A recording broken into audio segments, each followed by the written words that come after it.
From the high desert and the great American Southwest, I bid you good evening, good morning, good afternoon, whatever the time of day may be in your time zone, every single one of them covered by this program, Midnight in the Desert. I'm Art Bell.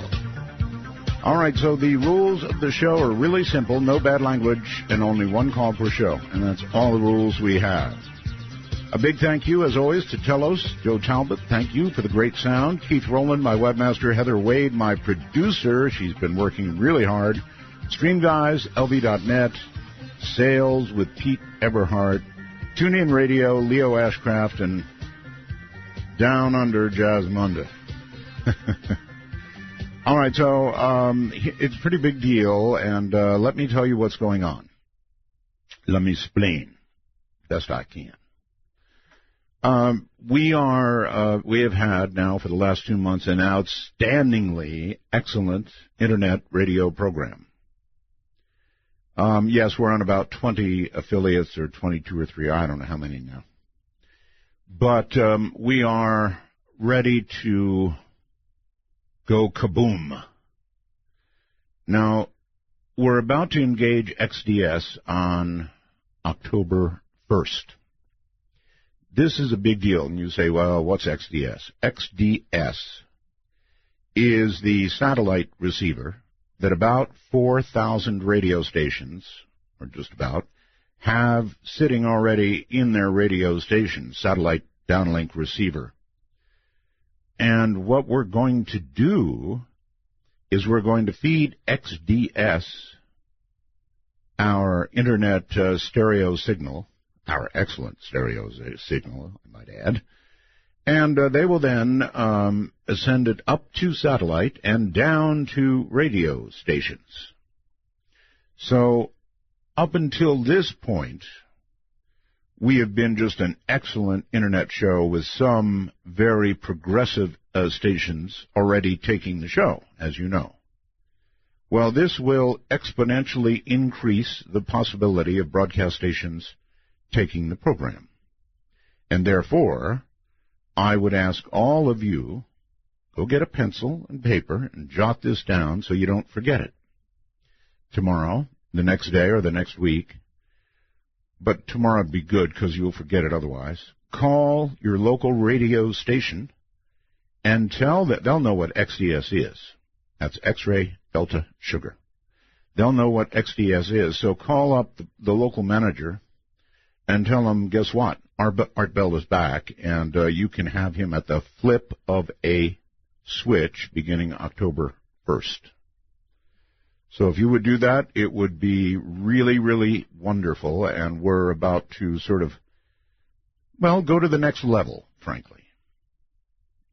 All right, let's look at a little bit of news, because that's all there is, a little. Warning that the Republican presidential race has become too nasty. No kidding. Scott Walker exited the 26th campaign on Monday and urged others to quit too. Clear the field so somebody can emerge to take down Donald. Getting too nasty? Wasn't it Ronald Reagan who said the 11th commandment would be never to speak ill of another Republican? What a bunch of sinners, right? Volkswagen, speaking of sin, became the world's top-selling car maker, trumpeting the environmental friendliness, fuel efficiency, high performance of diesel-powered vehicles that met our clean air laws here in America. It was so good that pollution control advocates did their own tests, hoping to persuade other countries to enforce the same strict standards, and now they're in trouble. There's some saying they may have fudged on some of the strict standards. This is, I thought, interesting. It's from anomalous.com. And actually, it's what you might expect Snowden to say, Edward Snowden, yes, that one. When asked by an astrophysicist, Neil deGrasse Tyson, who we've got scheduled to come on the show, by the way, on the Star Talk podcast, whether a highly intelligent alien civilization might be communicating with encrypted messages, Snowden agreed, said that an advanced civilization would realize the need to encrypt their communication in order to protect it from us humans, I guess. And this could also be the reason that we've never heard from other civilizations, because what we just, we hear it as noise, right? Lots and lots of noise. So, I don't know. That could be the reason, or it could be nobody's out there. Speaking of out there, I'm really looking forward to tonight's topic. NDEs may be my favorite topic of all time. And that's what we've got tonight. Jeffrey Long, MD, is a leading near-death experience researcher. Dr. Long is a physician and radiation oncologist. So I guess he would have met with any number who have had NDEs, right? Oncology. Oncology is the medical use of radiation to treat cancer. He is practicing in, I believe it's Houma, Louisiana. Dr. Long founded the Near-Death Experience Research Foundation. Over 10 years of research went into Dr. Long's study of over 1,300 NDEs presented in his book, Evidence of the Afterlife. The science of NDE experiences. This is by far the largest scientific study of near-death experiences ever presented anywhere. Over 4,000 NDEs are currently posted on www.nderf.org. That's www.nderf.org, making it by far the largest number of NDEs ever studied, and by far the largest number of NDEs publicly accessible in the world. Portions of the site have been posted in over 20 different foreign languages. This is leading to increased awareness that worldwide and across cultural boundaries, we all share these types of experiences, and they are similar to a degree that is medically inexplicable. I have done some serious thought about why all of this is so important to me, why I'm doing this, why I'm doing a program like this. And, the answer is probably that I'm something of a heretic, I suppose. I mean, I look at virtually everything. I look at what is up above. That would be our Creator, I guess, I hope. And what is down below. Because it is said, if you have one, you have the other, right? And so I look at everything. I talk to priests. I talk to witches. I talk to people like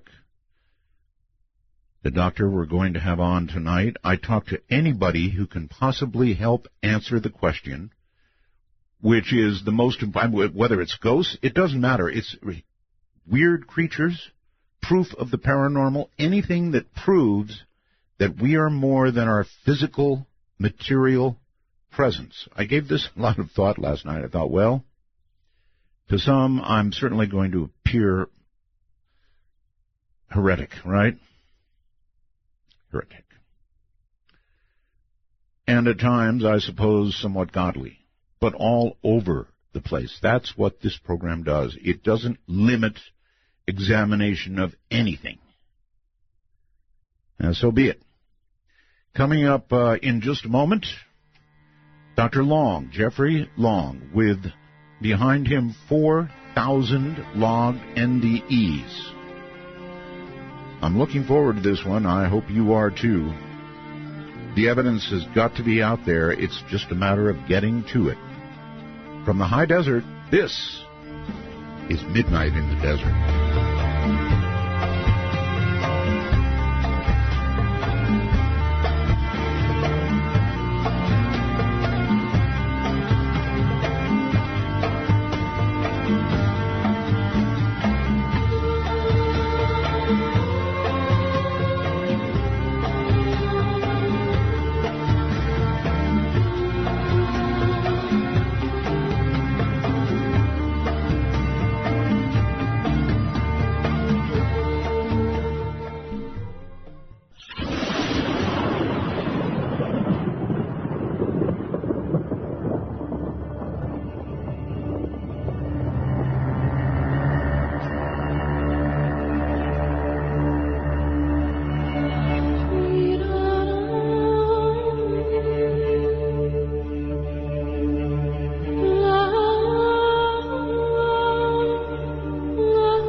Take a walk on the wild side of midnight. From the Kingdom of Nye, this is Midnight in the Desert with Art Bell. Please call the show at 1-952-225-5278. That's 1-952-CALL-ART. It is. Dr. Jeffrey Long, welcome to Midnight in the Desert. It is an honor to have you on the program. Well, it's an honor and a privilege to be here, Art. Been a long time. We talked a long time ago. We first talked, I was thinking about that just today, about 17 years ago. That's right. And here we are again. So certainly a great deal of very memorable discussions from all those years ago. A real honor and privilege and exciting, actually, to get back on the phone again. Well, look out for tonight. I've got some serious questions, and I'm going to start with defining death.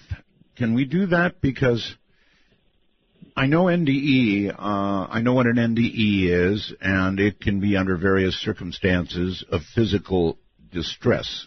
But there are some people, Doctor, who have really been, as far as I can tell, dead. And when I say dead, I mean absolutely no heartbeat, no brain waves.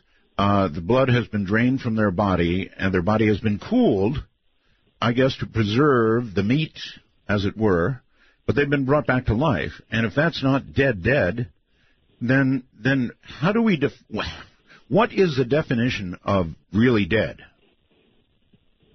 Yeah, that's a great question. And you're right. There's a spectrum as to how dead people are. For the research I do, I have what among NDE researchers is a fairly stringent criteria. In other words, they have to be so physically compromised that if they didn't get better, they'd suffer permanent, irreversible death. And many of them, of course, are having cardiac arrest or very, very severe episodes of physical compromise like that. But if someone is so severely compromised from illness or injury that they're unconscious, by definition, if that doesn't get better, then they're going to suffer permanent, irreversible death. And of course, if they're physically unconscious, as the very dictionary definition of unconscious means, no conscious experience, if they're having a lucid, organized experience at that time, a near-death experience, then I think that what qualifies what most people would consider to be a near-death experience.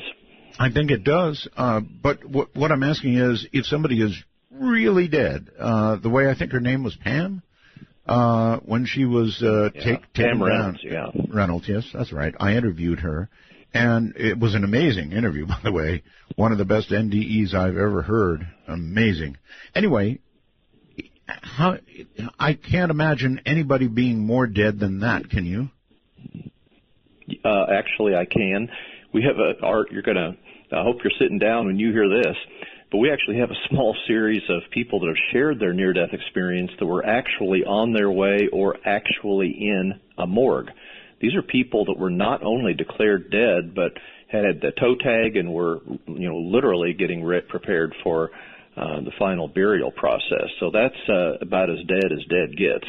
Wow. And yet, remarkably, even when these folks are in very dramatic experiences, you can imagine how frightening it is to people that by all intents and purposes and by physician determination that they were dead, all of a sudden they start stirring, make some sounds, and scares the heck out of people that are in the morgue or attending to them at that time. There's no question.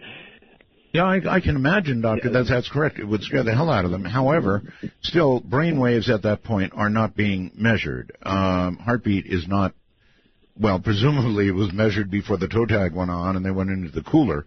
But brain waves perhaps not being measured in that case, or maybe they were, I don't know. But when you have zero brain waves, I mean, that's really dead, it seems like to me. Oh, and that's certainly the modern definition of death. You're absolutely right, Art, is absence of brain function.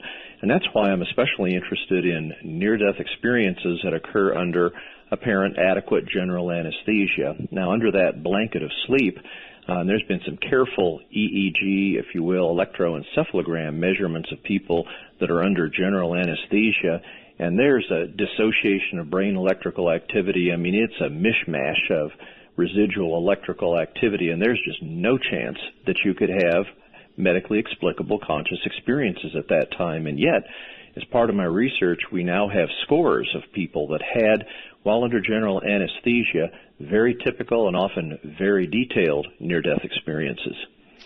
All right. I know that you've seen the movie Flatline. You could not have not seen it. And I sure have. And there was recently a TV series called Proof. I don't know if you watched that or not, but they did an NDE experiment in that show as well. And I must say, I've said this on the air recently, and I've given it more and more thought.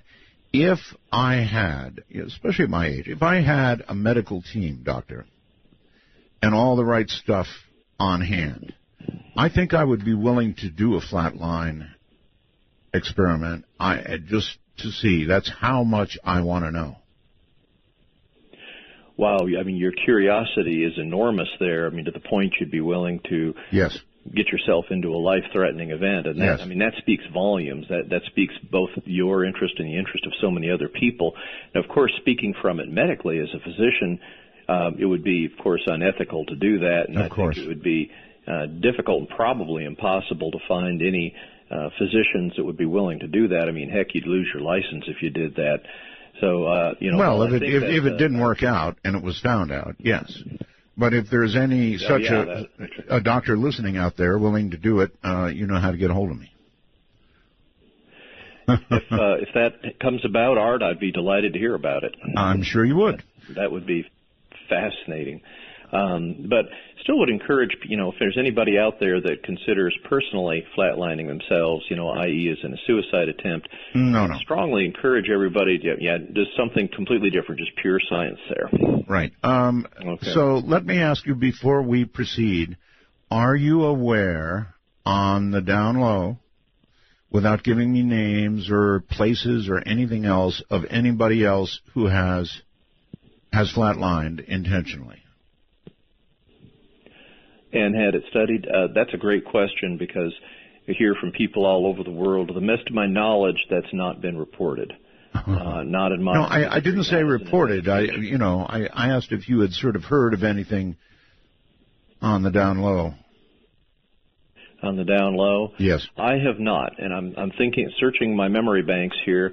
I've never had anybody contact me, even on the, FYI or on the secret about doing such an experiment. Well, I cannot think of any question bigger in life than the one we're about to talk about. I simply can't. It is the biggest question. And I'd actually be willing to do that. All right, so fine. Let's start out with what is an NDE? Sure. A near-death experience is an experience that's lucid and organized that occurs during a time of physical compromise so severe that physically the person is unconscious. Very often that's associated with cardiac or respiratory arrest. In other words, a heart or breathing stops around that time. But at an absolute minimum, for my research anyway, they need to be unconscious. They need to be unarousable, unresponsive, and at a time when there should be no conscious experience possible, when the brain is that far shut down, here for a certain percentage, around 9 to 18% of people that are that physically compromised, they have that very lucid, organized, and detailed and consistently observed experience, the near-death experience. Okay.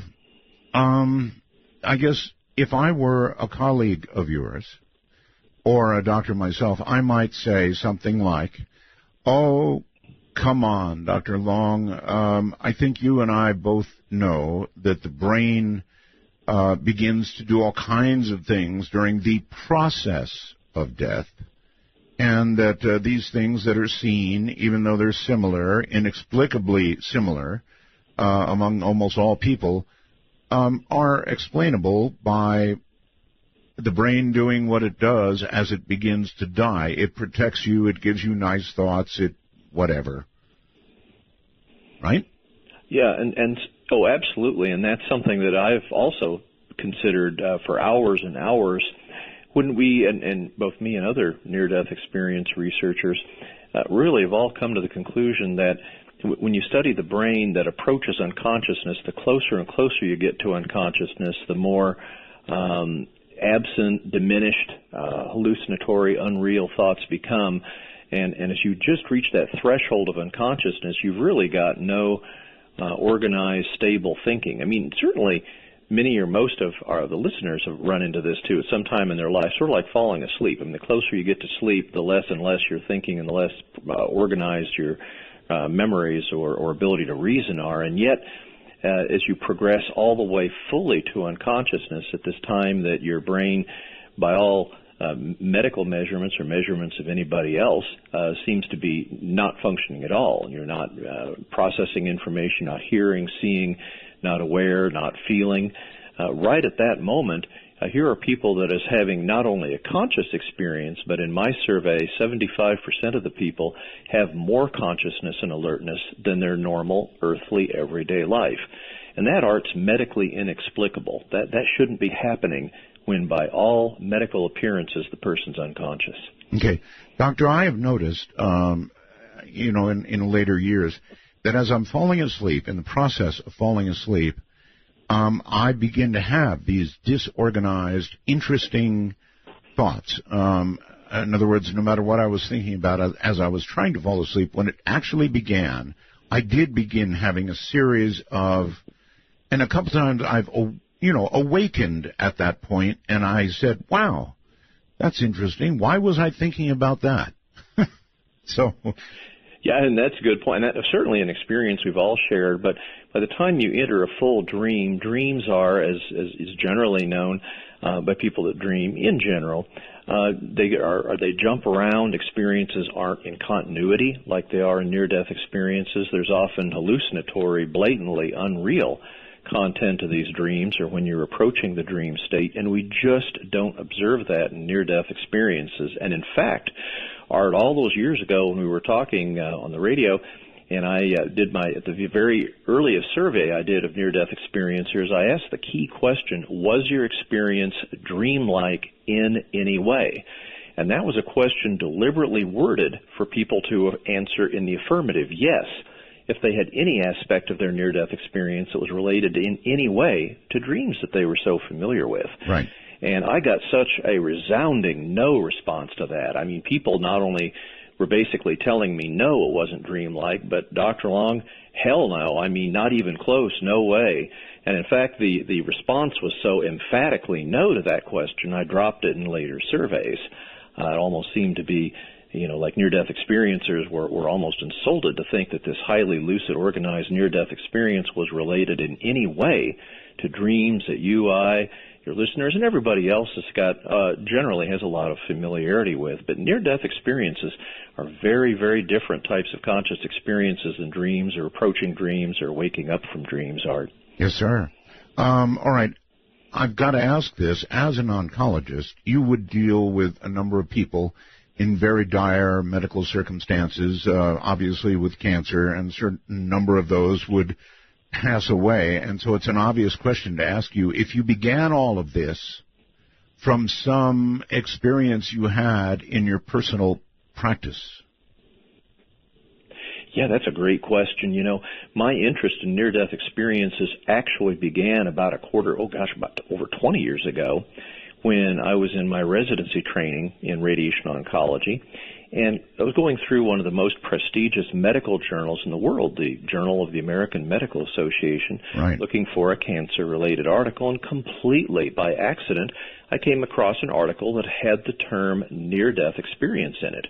Now, I was very studious and didn't, listen to the radio as much as I should have or watch television, so I'd never heard the term before. So, mystified, I stopped and read the article and was immediately fascinated. Here was this description of scores of these types of experience all around the world, remarkably similar, and clearly, even with my very first reading about this, I knew everything that I had learned as a doctor up until that time, my entire life, absolutely could not explain these experiences, and that was certainly consistent with what the author of this article was writing. So I was so fascinated, I resolved right at that time that I wanted to learn more about near-death experiences, and not necessarily from reading other books or other research, but from getting the original source of the information, that being people that have actually had these near-death experiences, to me the most reliable source of information, and see for myself. I guess for several years after that, I had a burning question in my heart: near-death experiences, are they real? Knowing that if I found through evidence that they were real, that would change my entire view of the universe. Art, that was, about 17 years ago that I went through that, and even after I got my first batch of near-death experiences from my website and started my study, almost immediately I realized that near-death experiences are, in a word, real. Yes, sir. All right, stay right there. Dr. Jeffrey Long is my guest. He is a very, very serious NDE researcher. 4,000 of them collected thus far. It's going to be a heck of a show. Midnight in the Desert. Stay right where you are.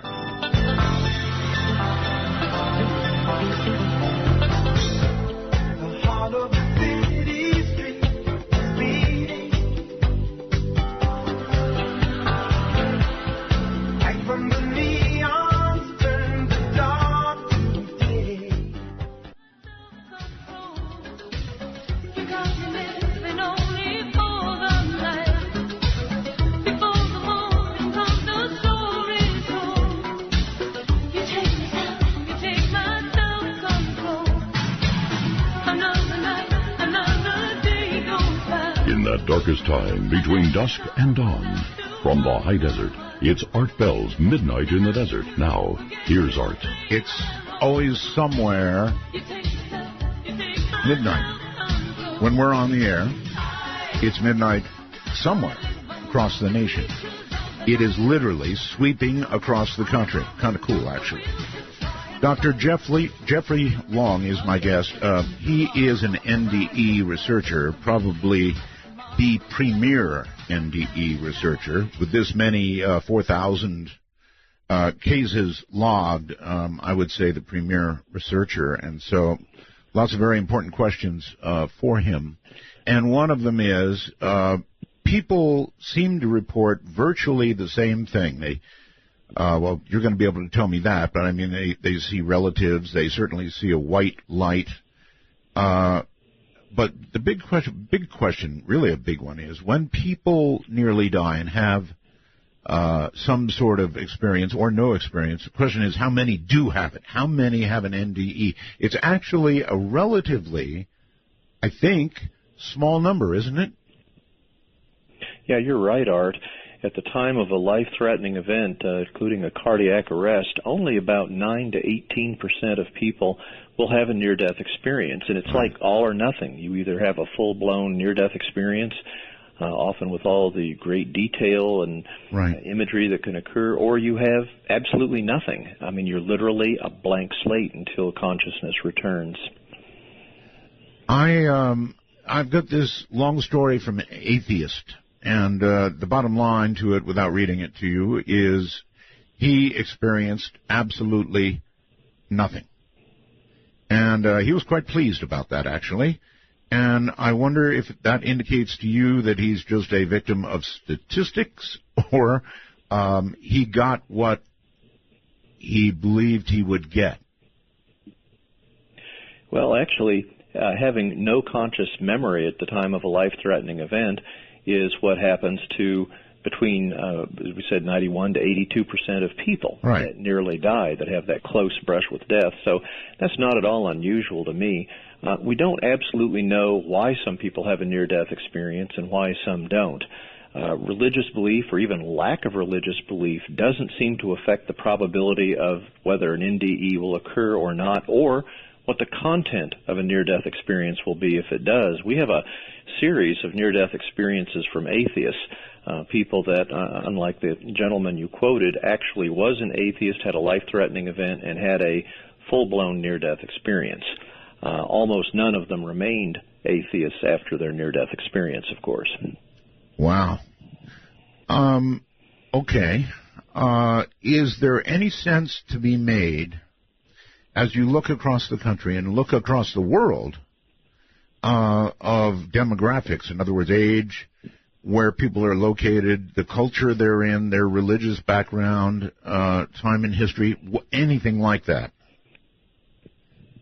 Yeah, and that's a great question. I reviewed 30 years of scholarly research in a book chapter fairly recently, and part of that was to discover if there was anything that would predict what group of people, what demographic group would have a near-death experience at that time of a close brush with death, and absolutely nothing kicked out. Of all the studies that have been reported, including mine too, we just can't seem to predict from anything. Gender, age, NDEs occur in the young, children, the old, the elderly, people of all religious beliefs or no religious belief, atheists, and in fact, a remarkable part of my research is it doesn't seem to make any difference where in the world you are at the time you have a near-death experience. It doesn't make any difference whether you're a Muslim in Egypt or a Hindu in India or a Christian in the United States. All around the globe, near-death experiences are strikingly similar. All right, then let us get down to describing what most commonly occurs during an NDE.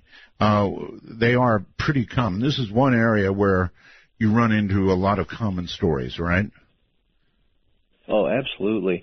Now, the interesting thing is, now that I've studied over 4,000 near-death experiences, I've seen what other researchers have found, and that is, while no two near-death experiences are the same, if you study a group of them, you see very similar elements, or if you will, characteristics of the near-death experience that occur typically in the same order. For example, there's that life-threatening event, an episode of unconsciousness or even the heart stops. First element is typically what's called out-of-body experience. Consciousness rises typically above the body, and from that vantage point they can see ongoing earthly events and often describe vividly the frantic efforts of others to resuscitate them and bring them back to life. Following that, they may go into or through a tunnel, and that's variably described, but interestingly, essentially never claustrophobic. It's no matter how large or small the tunnel is. Now, often at the end of the tunnel, there's a mystical, unearthly light. It's nothing like the light we're familiar with in our earthly, everyday lives. In fact, one near-death experiencer vividly pointed out that it was like 1,000,000 times 1,000,000 suns in its intensity, and yet it's never uncomfortable. It never hurts the whatever visual apparatus they have during the experience. Now, at the end of the tunnel, there may be deceased loved ones, people that they knew in their earthly life that died, and even if the relationship was strained, these are joyous reunions. And yes, Art, they encounter deceased beloved pets as well. We have scores of beautiful, dramatic stories of that. They may describe unearthly, beautiful landscapes, building landscapes, often colors in these landscapes that are so beautiful that they have no earthly correlate. They literally don't have the language from their whole life prior experience to describe the beauty of the colors and what they're seeing. Very often they have what's called a life review. They may see a part or even all of their prior life. And very often near the end of the experience, there may be what's called a boundary, a creek across the path they're on, a fence, a chasm, often are some of the more common ones. And at that moment in the near-death experience, they often have to decide, are they going to stay there in that unearthly, beautiful realm or return to that earthly life and that body which is fighting to stay alive? And that's the, in brief, more common elements we see in near-death experiences. Okay. I'm going to ask you hard questions because that's what makes a good interview. You mentioned that they frequently see those that are working on them, doing their work, trying to get them back, and the frantic efforts to try and get them back, right? Yeah, frantic resuscitation efforts, especially for those that coded, whose heart stopped. Right. When they have that out-of-body experience, they're over their body and often vividly and very accurately, I might add, describe their own resuscitation. You know, if true, for me, even that's enough. I mean, if people can come back and actually describe what was done or the order in which it was done or what was said while they were gone, you know, that's proof. However, I seem to remember, it may have been a 60-minute segment, something like that, where at one emergency room somewhere, they put a clock up. actually put a clock up on top of equipment so that if somebody were to float to the top of the room and look down and see the clock, they would be able to say, A, they saw the clock, and B, I guess what time it was or whatever, and nobody ever came back and described that clock. And yet people are able to describe these resuscitation efforts, even things that are being said. So you knew about that? Yeah, there's been about, we're up to 6 now, prospective near-death experiences are called, where they call them targets, and they can be clocks. One of the more sophisticated methodologies was actually a laptop computer that played different colors, pictures, and words. And they would be placed in an area where they thought there would be people that would have, like, cardiac arrests, usually not so much operating rooms. They need to keep those sterile, but emergency rooms, I guess occasionally operating rooms, but just places where people were emergency rooms, places where people were critically ill. Of those 6 prospective studies, there have been, as of, I think, the most recent data, 13 that had a near-death experience and had an out-of-body experience. None of them described a target, but if you read these articles, none of them had their consciousness directed toward the target. You see, when you're putting a target in the emergency room, in something like a critical care unit, you really have to put that way up on the side out of the shelf. People need to have access to the patient. You can't put it directly above them because that's a patient care area. So it's not surprising to me that people, if they haven't had their consciousness directed toward that target and they don't see it, you can't really say it wasn't there. Of course, when they have a cardiac arrest and your consciousness goes above the body, what are you going to look for? Are you going to go look for a target placed in the room, or are you going to look down at that action, your own body, and the resuscitation going on? Absolutely. So, I was going to add that. I mean, come on. If I'm out of my body and I'm looking down at myself, possibly dead, I've got a lot more on my mind than what's on a clock or a laptop somewhere. Yeah, and I would, and certainly if anybody during any of those studies had their consciousness or vision, if you will, directed toward the target and didn't see it, I would accept that as a significant negative finding. But absolutely none of them had their vision or consciousness directed toward the target, so we really don't know. However, Art, exactly like you were just saying there, it is amazing the detail that people bring back. The resuscitation efforts, we've had people even describe details down to the number on the defibrillator unit that brought them back. I mean, really? The details are that accurate and that verifiable. And so, and we're not talking about a small number here. In my research database, we have hundreds and hundreds of these types of experiences.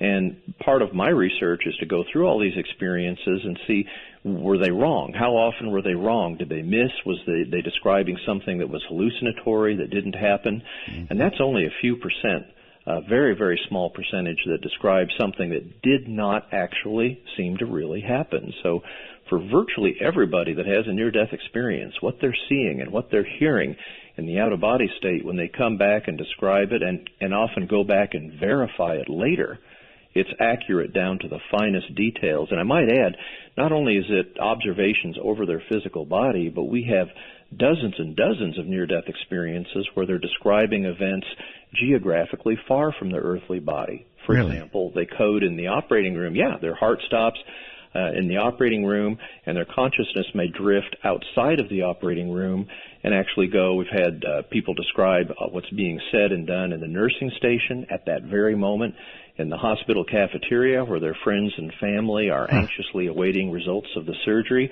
And yet, every single time, or virtually every time, when the near-death experiencers investigate that later after they recover from what nearly killed them, it is stunningly accurate what they described, information they absolutely could not have known by any other mechanism unless their consciousness was actually there observing it. Well, let me ask this, Doctor. You have a lot of colleagues, obviously, probably many of them, in emergency rooms, surgeons, that kind of thing, people who have had people in this kind of circumstance.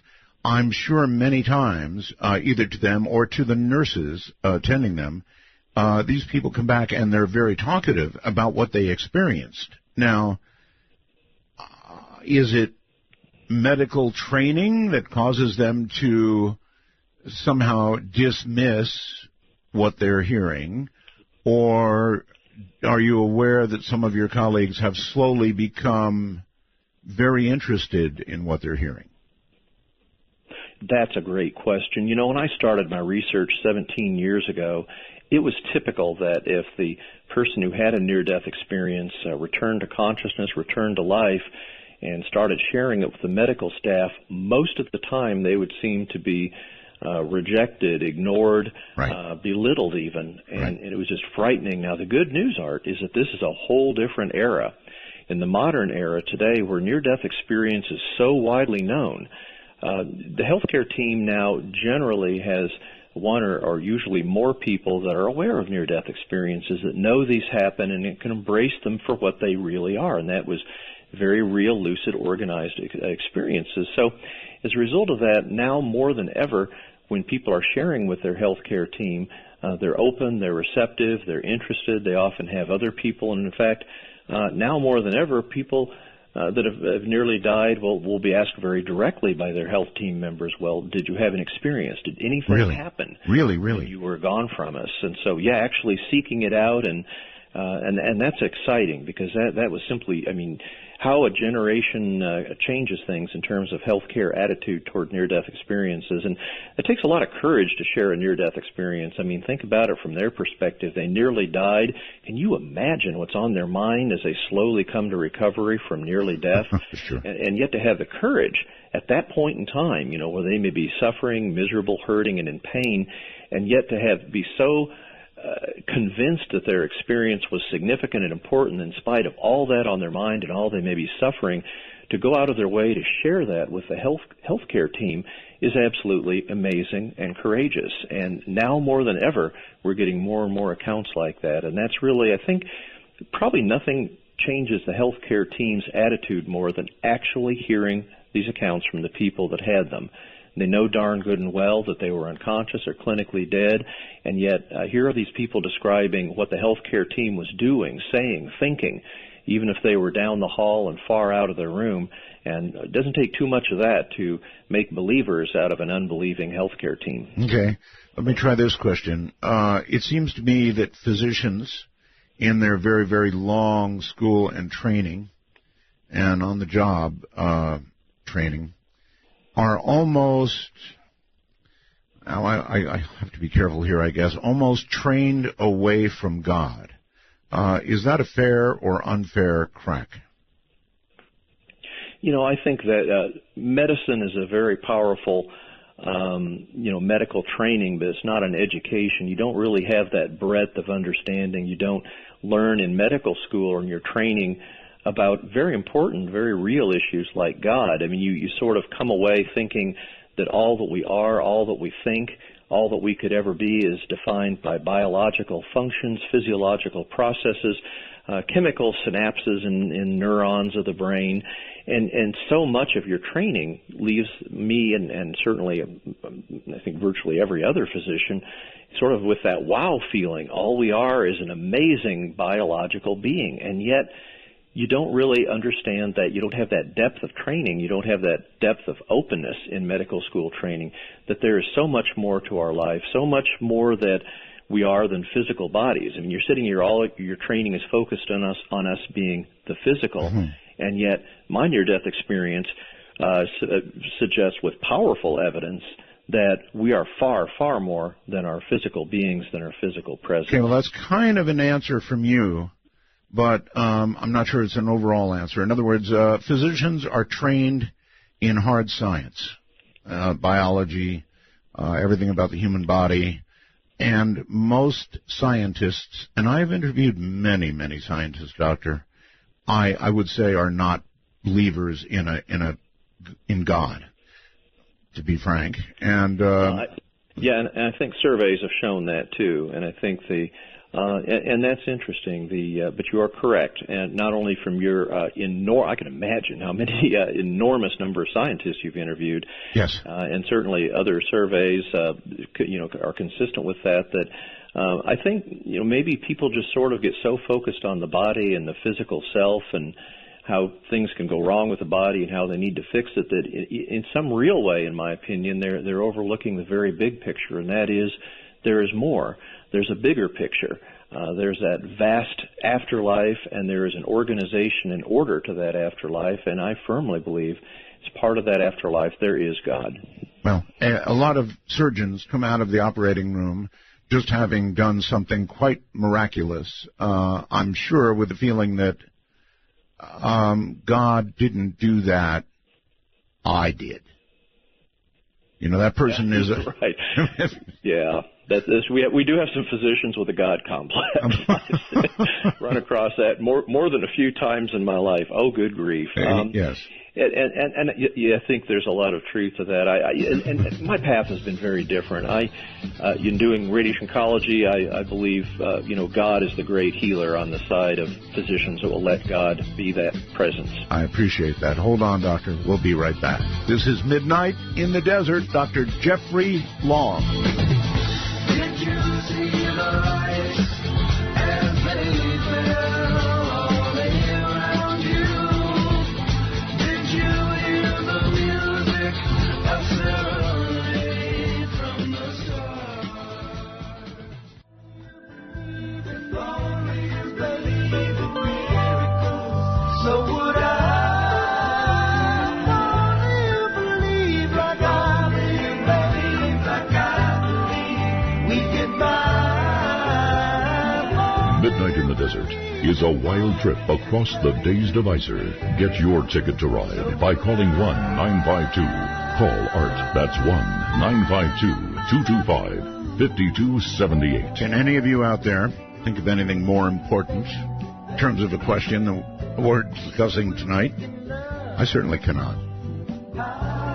Dr. Long, you quote 9 lines of evidence from the Book of Evidence of the Afterlife. 9 lines of evidence? That's correct so far.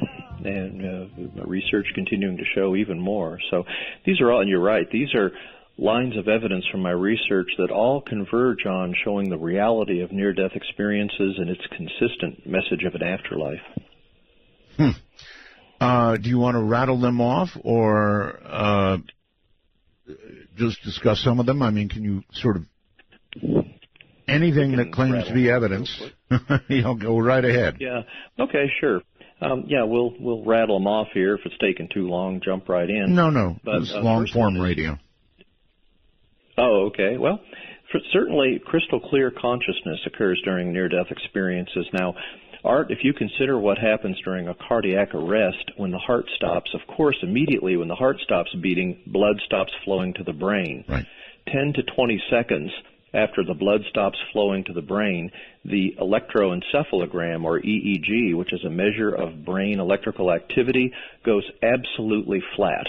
It should be absolutely impossible to have a conscious experience, and yet this is a time that people very often report out-of-body experiences, observing their own resuscitation at a time when we know during cardiac arrest, measure and lack of blood flow to the brain, consciousness should be measurably impossible to happen. Right. And we've talked a little bit about these out-of-body experiences where people observe their ongoing earthly events, and almost invariably 97-98% of the time, what they observe is incredibly accurate, down to fine details, even if what they're observing is vastly far from their physical body and way beyond any possible physical sensory awareness. And that's absolutely beyond any possible medical explanation. All right, let me only stop you there long enough to ask you if I do a lot of shows about OBEs, and I wonder Sure.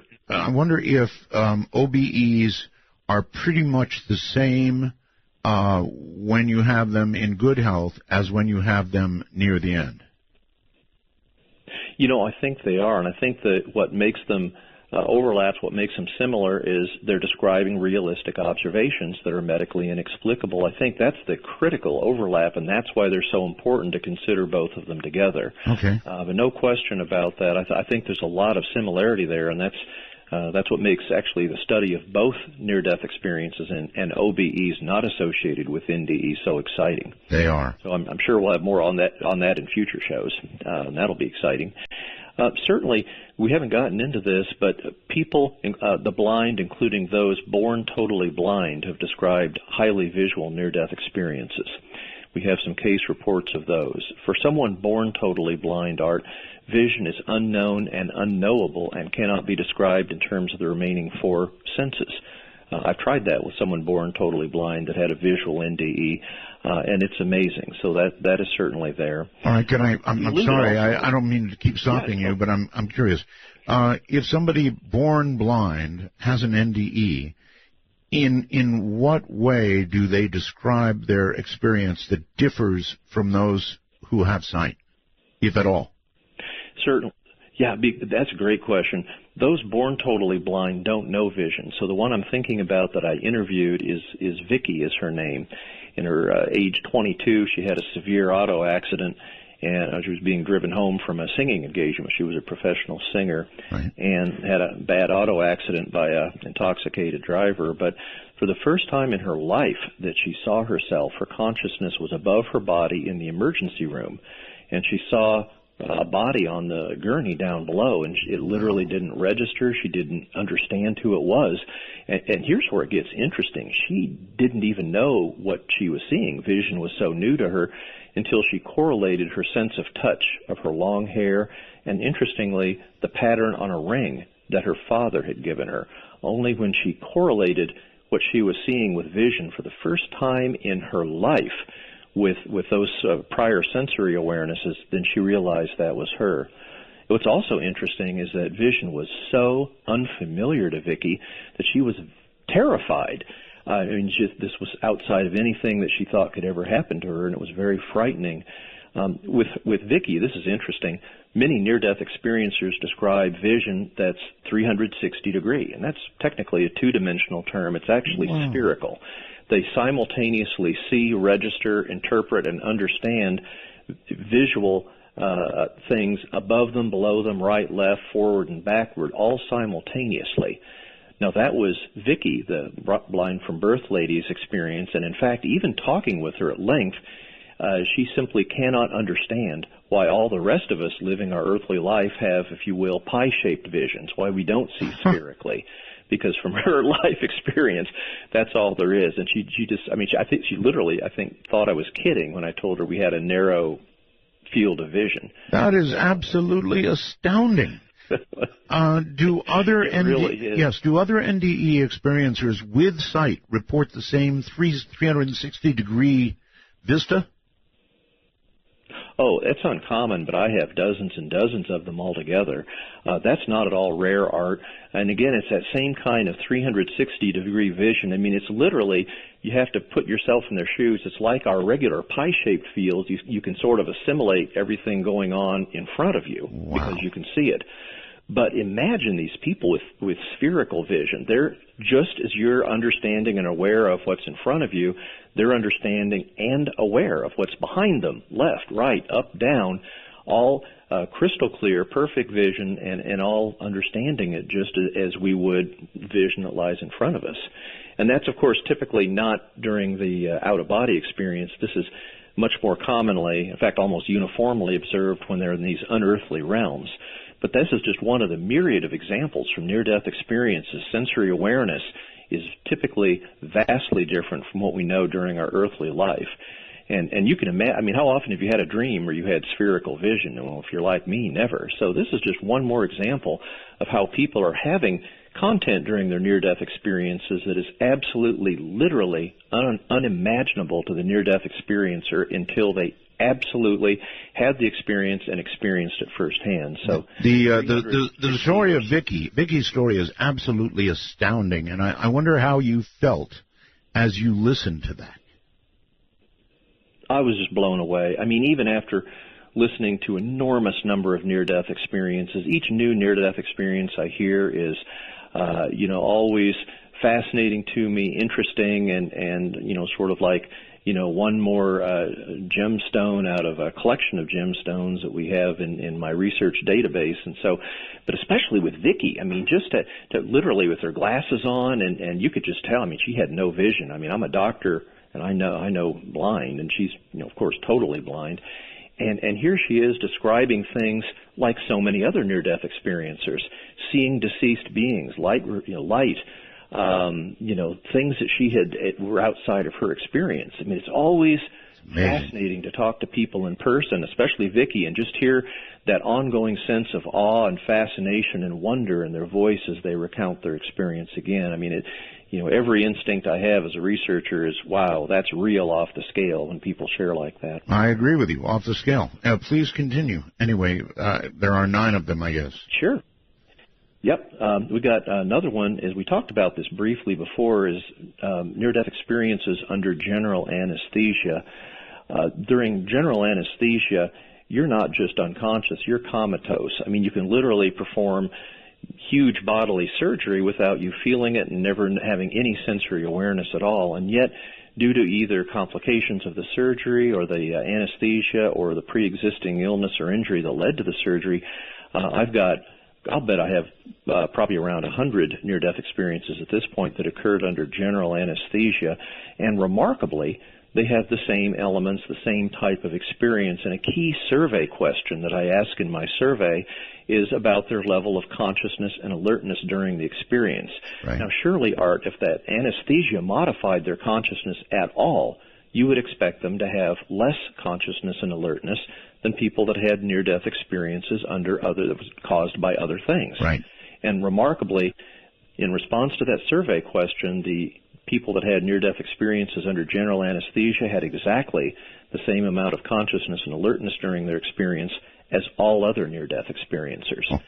Even those powerful medications that do the safe and effective modern-day general anesthesia cannot modify that alertness, typically higher level of consciousness and alertness that near-death experiencers have. I mean, you could just stop right there and say, hey, skeptics, that pretty much eliminates any possibility that near-death experiences are due to brain function right there. All right, let me again stop you. I'm so sorry about this, but I can't help myself. There are scientists who claim that with electrical stimulation of the right part of the brain, they can reproduce an NDE. You're aware of that claim, right? Yeah, the main one that's known for that is a guy named Blanqui from Europe. Blanqui. I might address that, and certainly frankly, Art, that's a little bit of an urban myth. I mean, these experiments were started with Wilder Penfield, a neurosurgeon of some decades ago.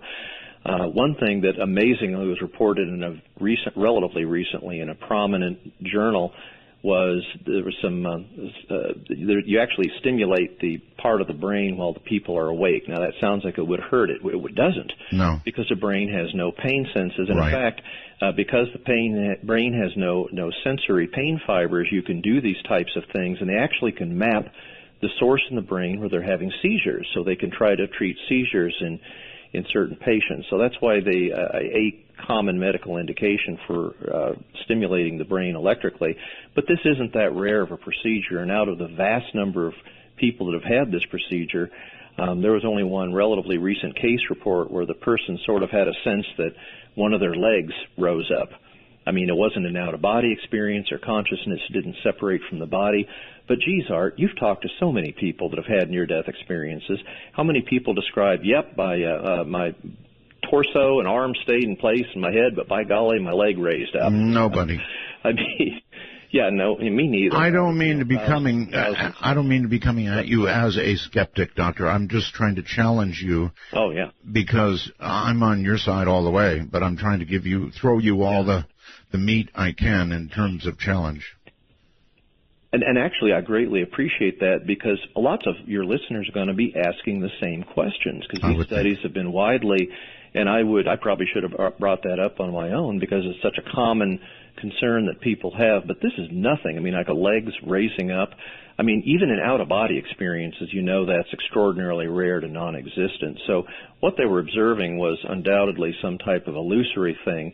It wasn't even a real out-of-body experience. And even Wilder Penfield, with his extensive research, who did much more electrical stimulation of the brain decades ago, and I've looked over this, and other researchers have, really never reproduced any element of a near-death experience. So an electrical stimulation of the brain reproducing an NDE is an urban myth, hands down, not even close. All right. But here's another one. We also talked briefly in passing about a life review. This is one of the more fascinating things to me during a near-death experience. In a life review, they may see a part or even all of their prior life. I mean, can you imagine? They're unconscious for minutes, maybe even, tops an hour or two, and yet here they are reviewing years and typically decades of all of the events of their prior life. And in fact, some of these life reviews are so detailed that they're not only seeing how they interacted with prior people throughout all of their prior life, but they actually literally become aware of, understand, and feel what the person that they interacted with felt like at the time they were interacting with them, for good or for ill, whether this was making them feel uncomfortable or angry or joyous. All that they ever did when they interacted with everybody, they can become aware of during these life reviews. Absolutely astounding and an excellent example of the enormously accelerated consciousness that occurs during near-death experiences. I think that a life review, Doctor, is absolutely terrifying. Well, hey, I got some great news for you, and lots of other people feel that way. Here's the great news. I sort of felt that way, too. I remember years and years ago I started reading about these, and I'm sure I'm not alone in saying, uh-oh, I've done some things I'm not proud of in my life. That's well, right. Here's the but that's true for all of us, Art. The good news is that even though you're seeing all of your prior life, and often there's another being present in this unearthly realm where this is going on, the great news is there's essentially never a sense of judgment. In other words, you're seeing your life, your prior life, as if to learn, understand, and maybe live the rest of your life better when you return to your earthly life. But there's essentially never any external sense of judgment by other people around you. I cannot even recall a single near-death experience where they felt damned or condemned or felt that they were, in big trouble for the rest of eternity because of what they saw in their life review.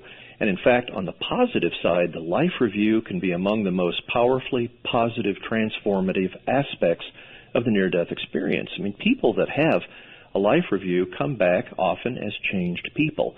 They're aware in a way that none of the rest of us could be how their actions affect other people for good or for ill.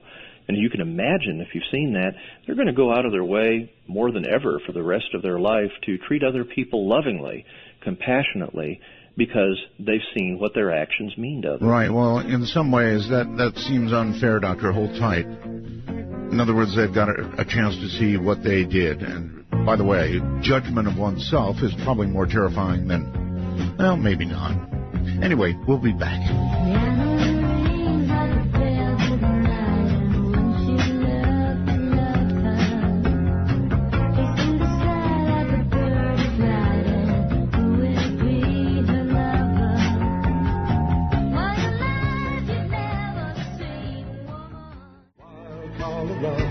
It's not radio, but it is what's next, exclusively on the Dark Matter Digital Network, Midnight in the Desert, with Art Bell.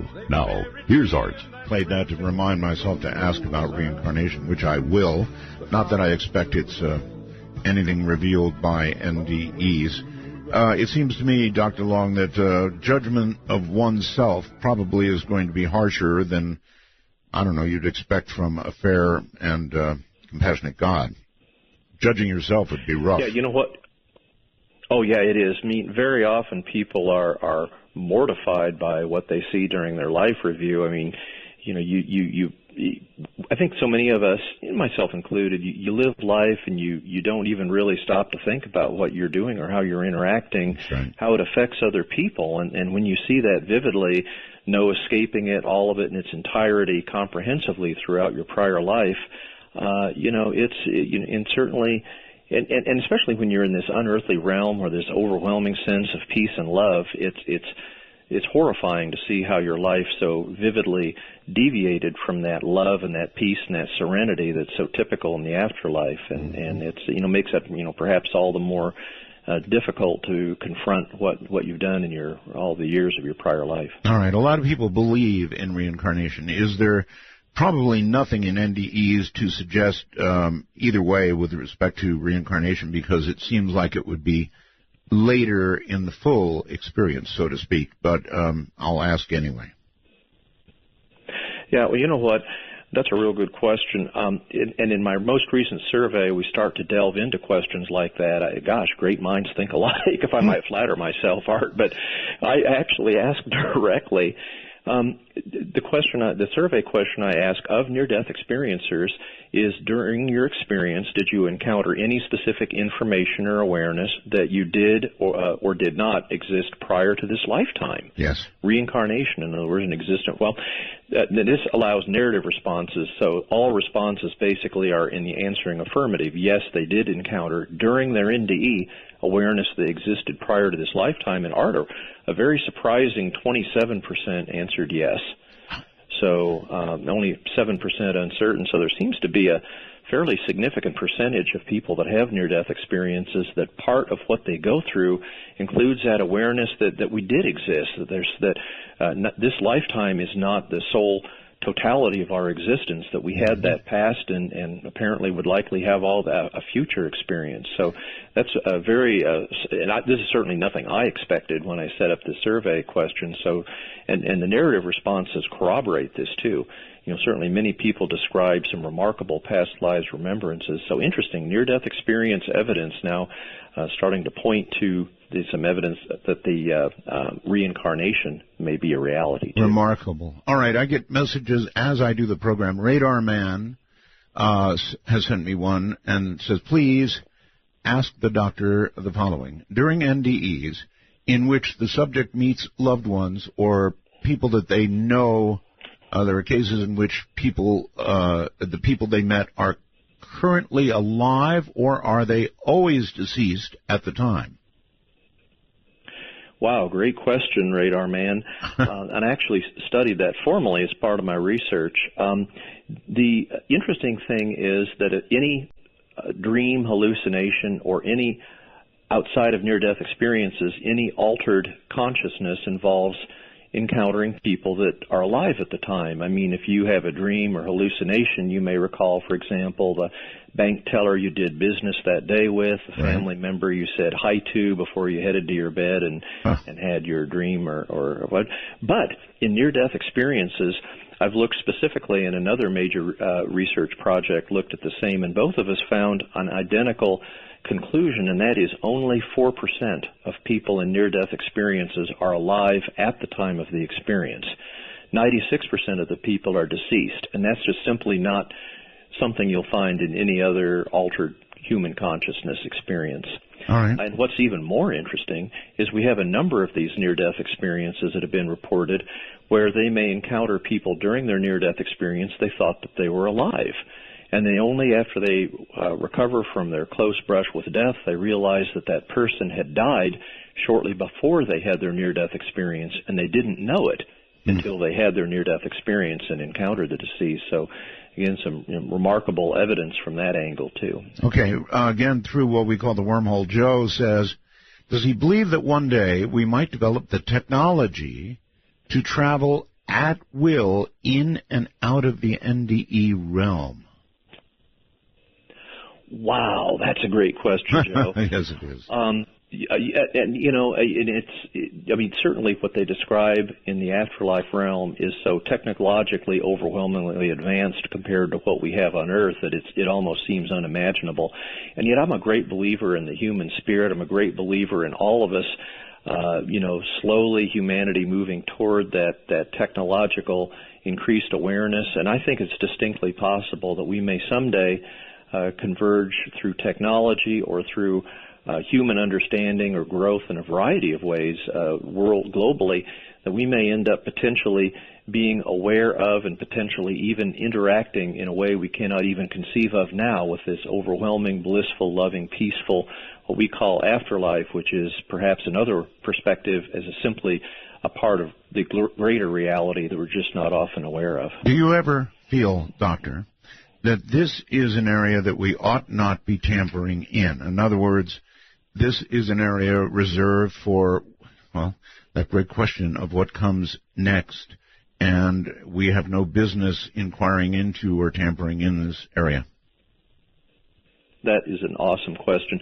I've spent a large amount of time considering my research and wondering if we are learning about something, becoming aware of something that we're not supposed to know about. I mean, clearly on Earth, as you go through your earthly life like me, you don't become aware of an afterlife, of all that's there in the afterlife, your deceased loved ones, the beauty, the wonder, the peace, the love that seems to rule there.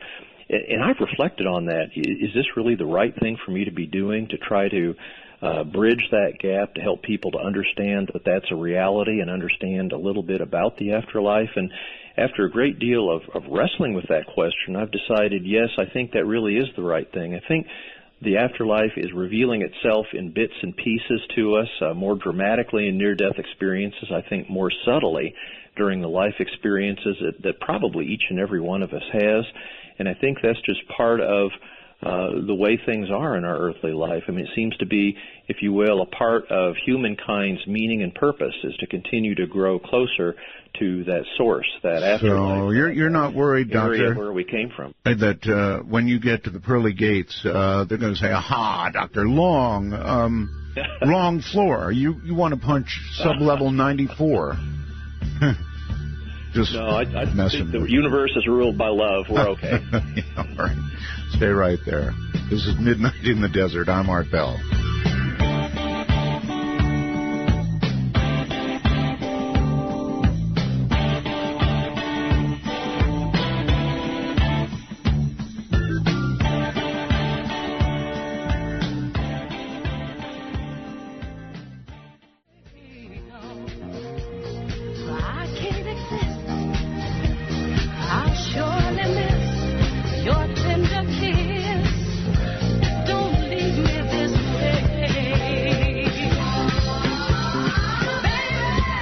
Kingdom of Nye in the high desert.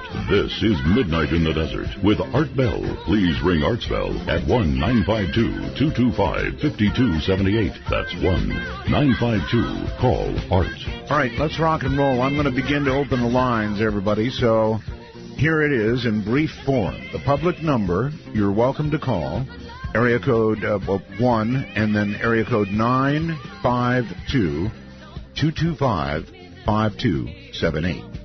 In addition, we have the ability for you to come on with Skype. And the way that works is if you've got a smartphone of some sort, you put Skype on your phone.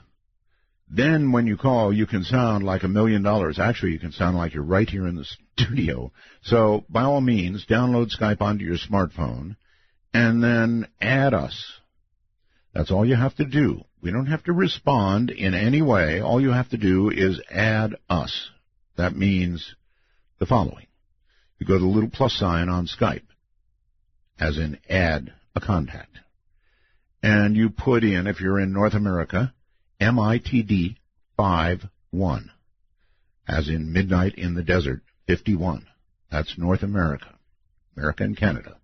Anywhere else in the world, you're also welcome to join us via Skype.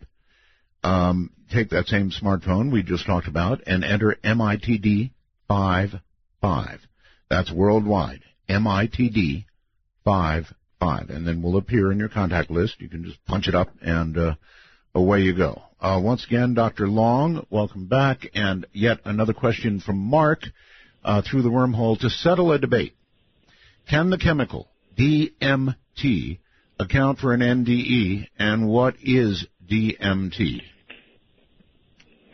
Yeah, DMT is a psychoactive drug, dimethyl, and then it gets into polysyllabic wording after that. But DMT has been studied as a hallucinogen. Some researchers are thinking that its use under controlled clinical circumstances may reproduce some elements of near-death experiences. I've actually been in communication with some researchers that have used that formally in investigation studies. Certainly it can induce a sense of great peaceful feeling, can sort of create a sense of a mystical feeling, but does DMT reproduce near-death experiences? Absolutely not. I have yet to encounter a DMT experience that significantly reproduced any typical near-death experience. So while I think it's intriguing, there doesn't seem to be much overlap, and that's actually true of other psychoactive, or if you will, brain-acting chemicals.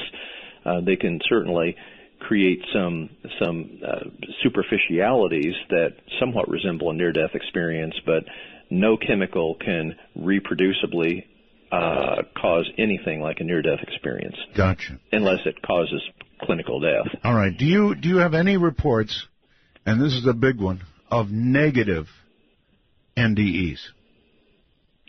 Oh, we sure do. And then in the scholarly literature, they're referred to as frightening because certainly that's the dominant emotion, obviously, in these types of experiences.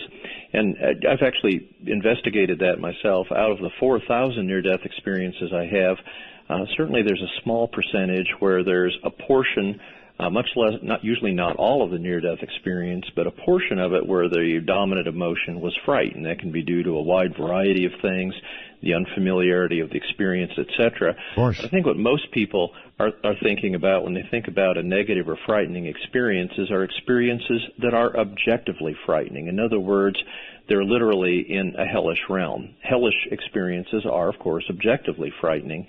And I only have of all the 4,000 near-death experiences I have, we only have about 1% that were truly hellish in part or in all of the experience. And in looking in that group of experiences, it's very interesting. Certainly some of the most frightening stuff, Art, that I've ever read in my life. I mean, you can read fictional, frightening things, go to frightening movies, but some of what is described in these hellish NDEs is literally off the scale in terms of being spooky. Now, the important thing, I think, to take home with this is that even if people have such a horrific experience, that doesn't necessarily lead to them coming back believing they're condemned or they've been especially bad people.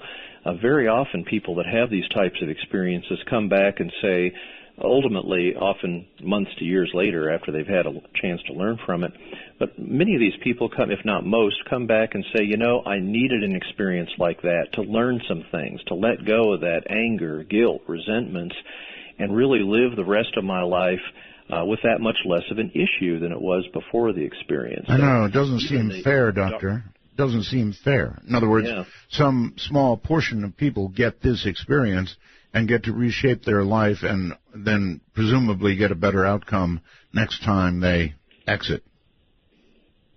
Well, don't forget these types of dramatic life changes and that's a good point, but these kind of dramatic life changes and sort of a renewed desire to continue living your life in love and compassion and peacefully is very commonly observed in people that have the typical pleasant, blissful experiences. So there's a real overlap in what we call the after effects of near-death experience for those that have had the frightening, hellish experiences and those that have had the blissful experiences. It's like all roads lead to Rome. All of these paths for the unique individuals that they are seem to be important to them for that point in time in their life to help point them the proper way, the proper path. All right. I have more questions, but I have hogged you, and a lot of people want to talk to you. So if you wouldn't mind, we're going to take some calls. And here we go. Let's dive right in, Art. All right. Here we go. The water in Toronto, Canada. Hello. Hello, Art. Yes. Bernard here. Hi, Dr. Long. I have a very unusual story that took place about 12 years ago. I was extremely sick. I had mononucleosis, flu, pneumonia. And this was during the SARS crisis in the hospital. So my family doctor was afraid to have me admitted lest I get SARS and die. So she gave me medication, told me to get plenty of bed rest. I'd never felt sicker in my life, before or since. And it was February. It was a darkened room, and I thought I was going to die. And I thought, where would I want to be right now? So I visualized the place I know very, very well. My aunt's living room in Hawaii, just on the Big Island by the sea. And I just let myself start to go towards that myself lying on her living room floor beside a lanai where I could, where I did many times before. At one point, I could start smelling the ocean. I could hear birds. I could hear waves. And I could feel the ocean breeze. The place faces due west, so I could feel the breeze. And I felt myself, I can't put it into words, but I felt myself kind of sliding over there. And it became more real, and where I was in bed, sick, was less real. Wow. And at one point I thought, well, this must be what it's like to die. This is, I've heard different stories, different renditions of it, and I thought, well, maybe for me this is what happens, sort of the angel of death or the angel of mercy gives you one last nice thing you can do and lets you sort of have a little fantasy, and then you slip off. And I was pretty convinced that if I let go completely, I would have gone somewhere. And it wasn't awful. It was really pleasant. I love Hawaii. It's my favorite place in the world. And I got scared. And I think I let go pretty much about until maybe 10-15% of me was still hanging on. And I thought, okay, maybe this is a trick of the devil. Maybe something's going on here. I'm going to die. My wife's going to be upset. And I started to move around and wake up, open my eyes and look around, took some breaths, flipped the light on in the room, and I just lay there and thought about the experience. 10 minutes later, my aunt, who, by the way, Art, introduced me to your show in the mid-'90s. She's a very open-minded person. She called 10 minutes later. My wife came running up the stairs. It's your Aunt Janet. Bernard, did you just try to materialize yourself on my living room floor? Wow. Jeez. And I said I wasn't trying to. I was just thinking that's where I really wanted to be right at that moment. And she said, well, I was washing the dishes. It's an open concept room, and she was on the other side of the house, and she could see lights twinkling on the floor, right where I imagined myself being. And she said it looked something like the twinkly little lights you'd see in a Star Trek transporter, along with little blue flashing lights. And she said, I saw you materializing. And my mouth was open. I thought, what's going to happen? I thought you were really going to do it. And then all of a sudden, boom, you faded out. And I waited for another 5 or 6, 10 minutes. And I decided to call you and see if I was hallucinating or if you really did it yourself. That's some story, caller. That's some experience, Art, and it's kind of been haunting me. So I don't know what that was. Was that a near-death experience? Was it translocation? Was it an out-of-body experience? I've asked a few people. I haven't told many people the story. I don't know if it's really easy to put a name to it, but Doctor, what do you think? Yeah, that's probably in the realm of, it doesn't sound like an imminent loss of consciousness or something like that, so I put that more into an out-of-body experience, but that's an extremely rare and extremely important experience you're describing there. I mean, that was verifiable both in terms of the time it occurred and the location. I'll say. And that's an extremely important experience. I mean, good gosh, how evidential could you get for the reality of it? Extraordinary. Absolutely extraordinary. Really, it just shows how, wow. So thanks for sharing that, Bernard. That's, something that I hope you share widely, because I think that's more people need to hear about that. That's one of the more, and I've studied literally thousands of out-of-body experiences over the years, and that's one of the more remarkable I've heard. It is. So, thank you. All right. Katerina, hello. You're on the air with Dr. Long. Hi, Art. Can you hear me very well? I hear you. Get good and close to the microphone on your computer. All right. Let me turn the volume up as well. Can you hear me better? Yeah. Go ahead. Okay. I moved to Pahrump several years ago from Kentucky, where I had a near-death experience at age 21 from taking birth control pills. I was adopted, and I didn't know that the family had a history of brain aneurysms that they died from. So when I was taking these birth control pills, I developed severe headaches. And to make a long story short, I died. and was dead for about 10 minutes. And while I was dead, I saw several things and asked to see several things in that state of being.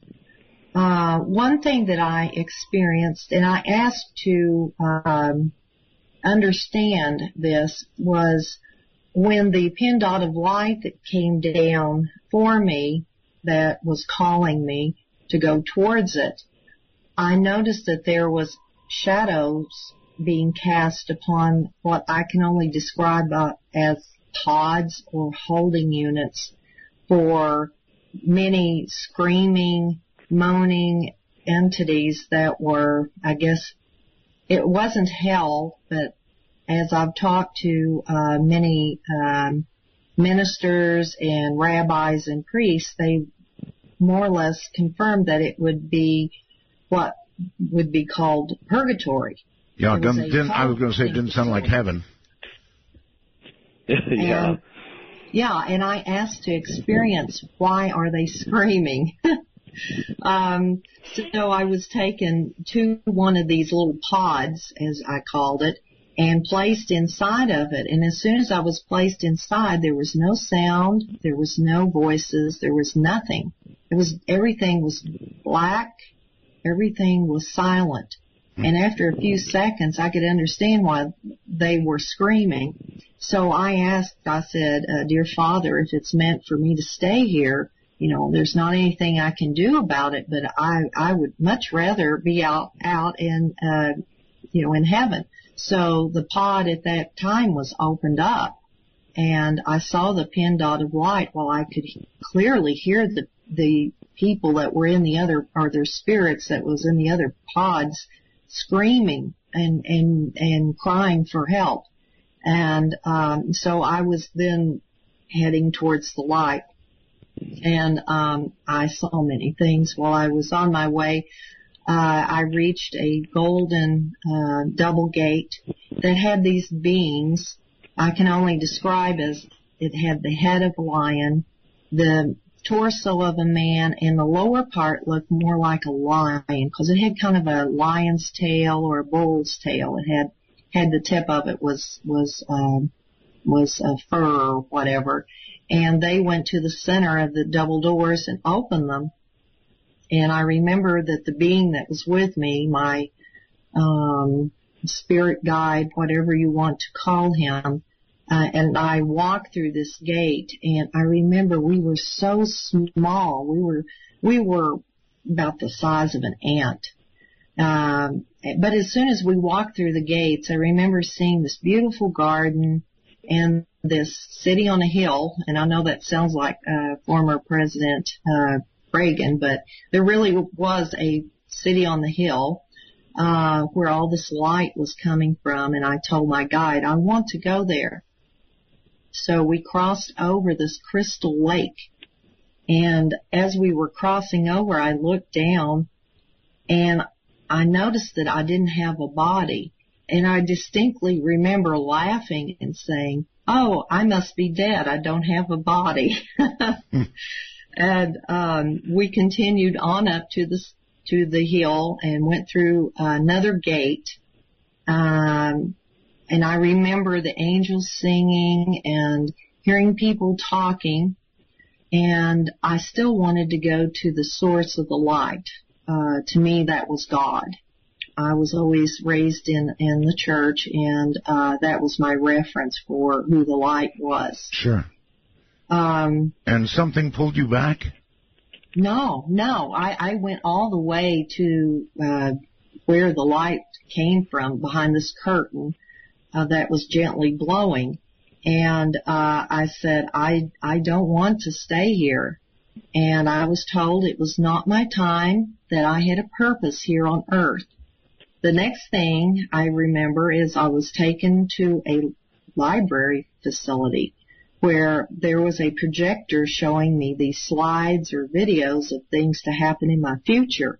I never had a past life review. I was only shown my future.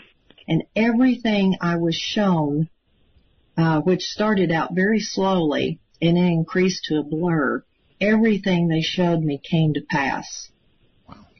I have no explanation except what a wonderful blessing it has been to my life since I've come back. I understand completely, and I really thank you for that story. Oh, you're welcome. Incredible. And I have my book on Amazon. It's Yes, Virginia, There Is a Heaven. Oh, you wrote a book. Okay. Excellent. All right. Thank you very much. 35th anniversary. Right. Thank you. Thank you. Take care.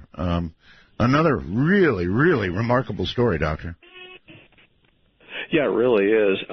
Very typical that they're told it's not your time, often by a spiritual being there, and that there is purpose of their earthly life. I hear that over and over in near-death experience accounts, and I think that's a hugely important message to all of us. And by the way, the descriptions there were scenes from the future, and I just pulled up our most recent survey data. It's unusual but not rare. In my most recent survey, I asked directly, did scenes from the future come to you? And 5.7% of people that had a near-death experience said they saw scenes from the world's future, and another 9% said scenes from my personal future. So, again, unusual but not rare, and remarkable to think that they may have evidential observations of that which may come to pass on this earth. Wow. That's just a wow. I don't know what else to say. Both those stories that we got, just amazing. Incredible stuff. I'm Art Bell. And this, of course, is Midnight in the Desert.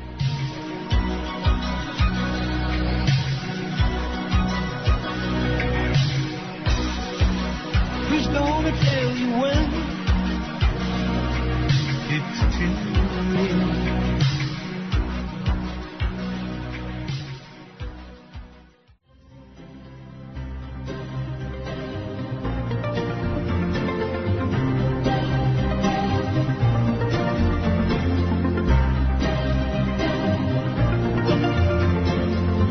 Call screening. No waiting on hold. No requirement to kiss Art's ring. Just good talk. Join Art by calling 1-952-225-5278. That's 1-952. Call-ART. My guest is Dr. Jeffrey Long. We're discussing NDEs, near-death experiences, and if it gets more interesting than this, I'm not really sure how that happens. Doctor, welcome back. Yeah, welcome back to this fascinating show, Art. It really is a fascinating show. Okay, so here's a question with a little humor, maybe, or maybe it's not humor at all, from Tracy through the wormhole. Hi, Art. I've always wondered, if people die drunk or high, do they stay that way in the hereafter? I've always had a fear of dying drunk. Oh, that's a good one.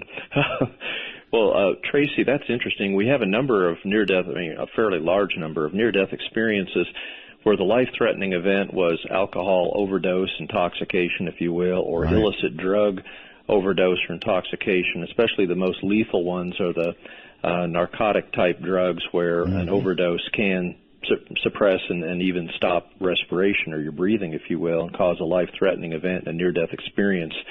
In essentially every near-death experience that I can call that occurred as a result of such circumstances, the person describing what happened in the NDE makes a note that they were no longer drunk, they were no longer impaired. They could think clearly, crystal clearly, even more clearly than they could typically in their earthly everyday life. So it seems that the consciousness that survives bodily death, again, isn't modified by the anesthesias you might be on, the drugs or that you've taken even illicitly. The consciousness seems to be crystal clear, lucid, and unmodified by all those other things that we normally think would affect brain function. That's all right. Good news. Let's go outside the country somewhere. Carl, I believe it is. Carl? Yes, this is Carl from South Africa. Hello there. I have a question for Dr. Long. Yes.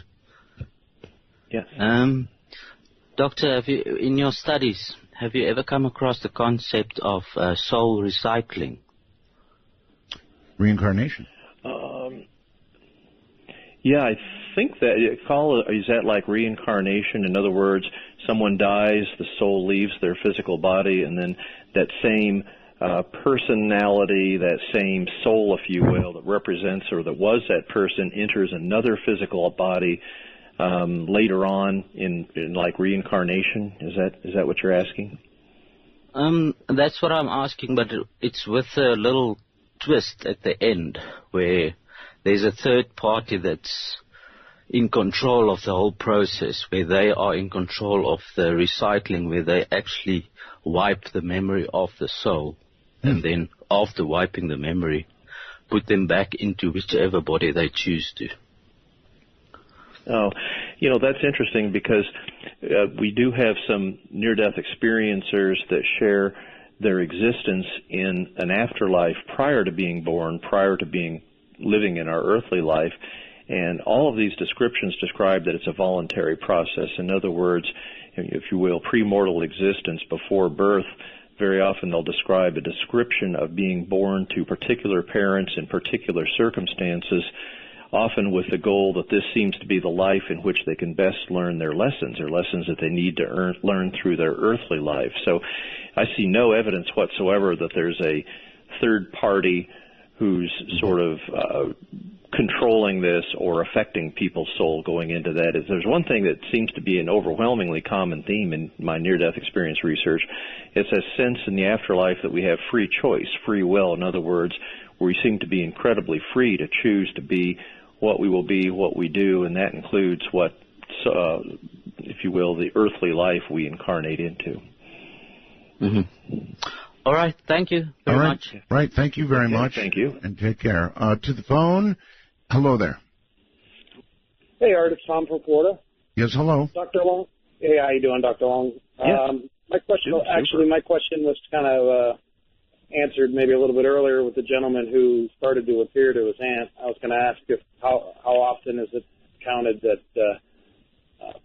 living people actually during the time of the NDE, living people encounter that relative appearing to them as a spirit. But the other question I have is, I'm sorry, go ahead. Yeah, that's an interesting thing.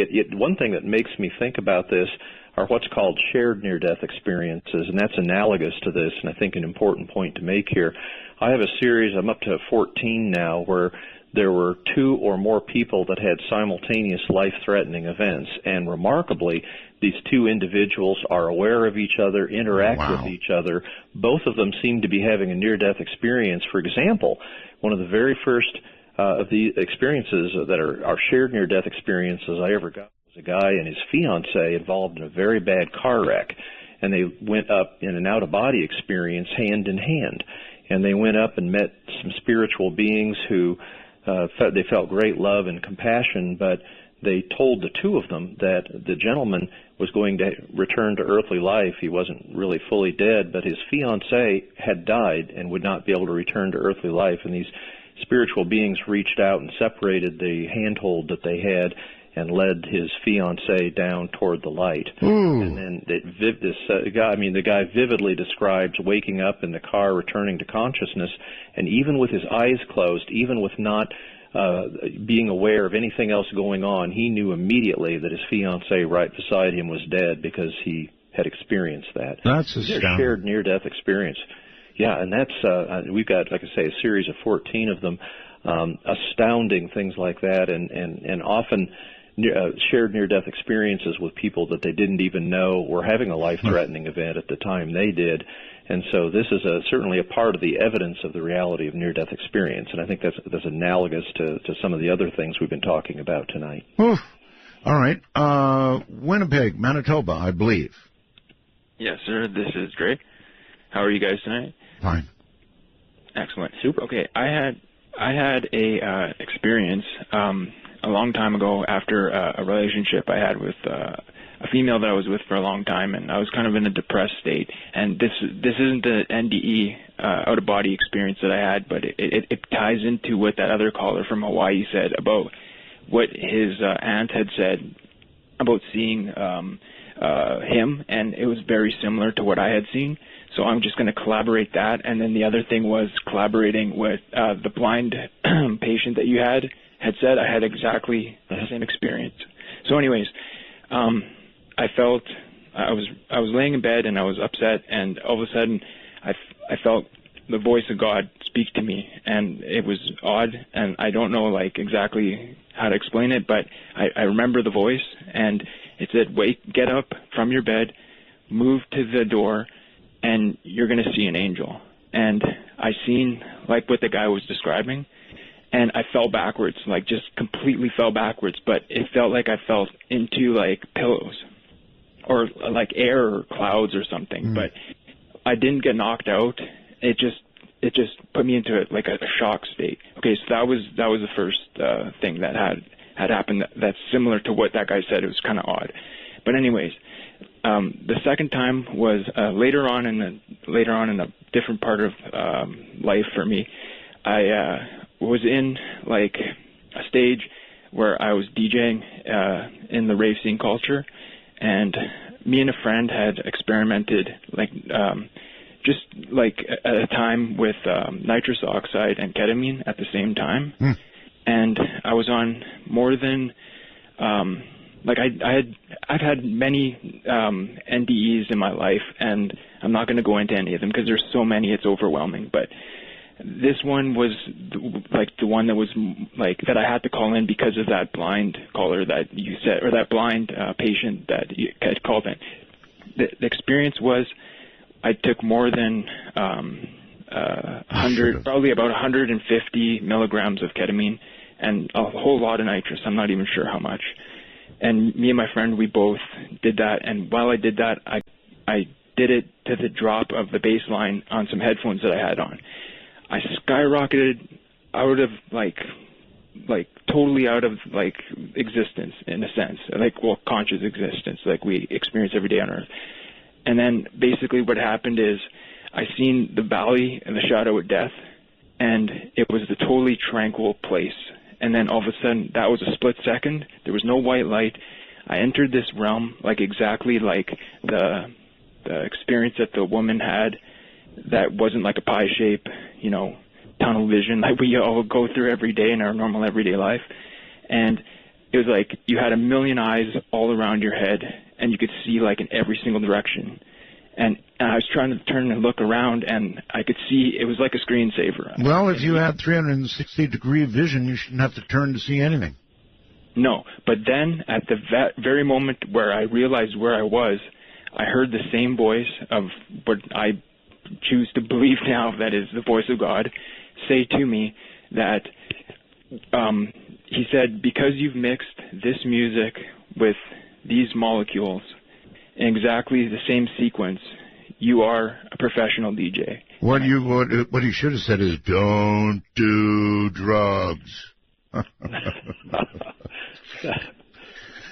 Oh my goodness. All right, let's go to Skype. Celestial, you're on the air. Hi, Art Roswell. This is Celestial from Montana.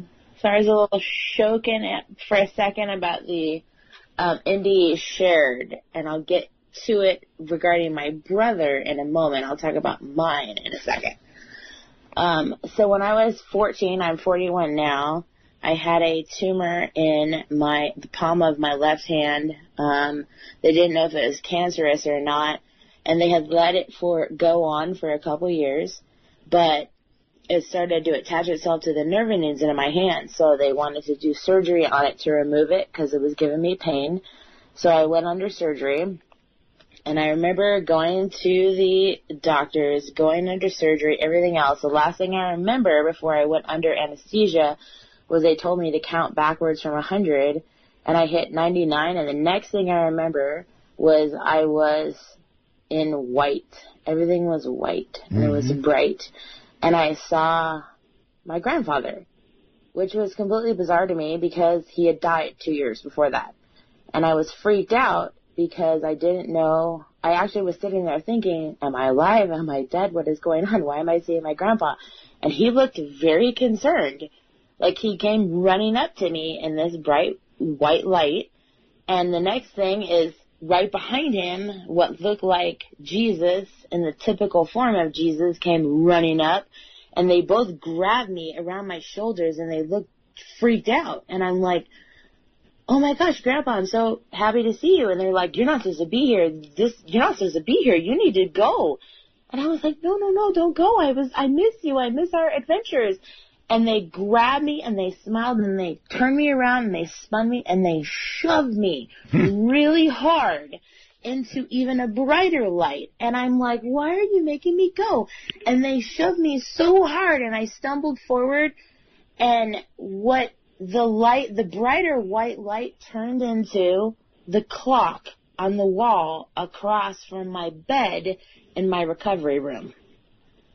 Wow. And I was like, what? And I still, like, what came into focus is the clock, and what I could see out of the peripheral vision on my right side was a nurse, but I couldn't turn my head. I couldn't get my whole body to respond, and I could see her looking really concerned next to my head. And I'm like, why is this chick talking? I don't know what she's talking about. And I sort of drifted in and out, and next thing I know, she's on the other side of me. And then she came around the other side, and I'm like, why can I see her mouth moving, but I don't know what she's saying? And finally I could hear what she's talking about, and apparently I had flatlined on the table, and my surgery was supposed to be 45 minutes, and I was out for 2.5 hours, and I flatlined, and they brought me back, and when they brought me back, I was conscious, but I was staring, but not responding to the clock on the wall for 45 minutes. Wow, we're going to have to hold it there because we've got a break. Doctor, just amazing stories, one after another. And with your collection, I guess you're used to that. This is Midnight in the Desert. I'm Art Bell, rocking on through the night.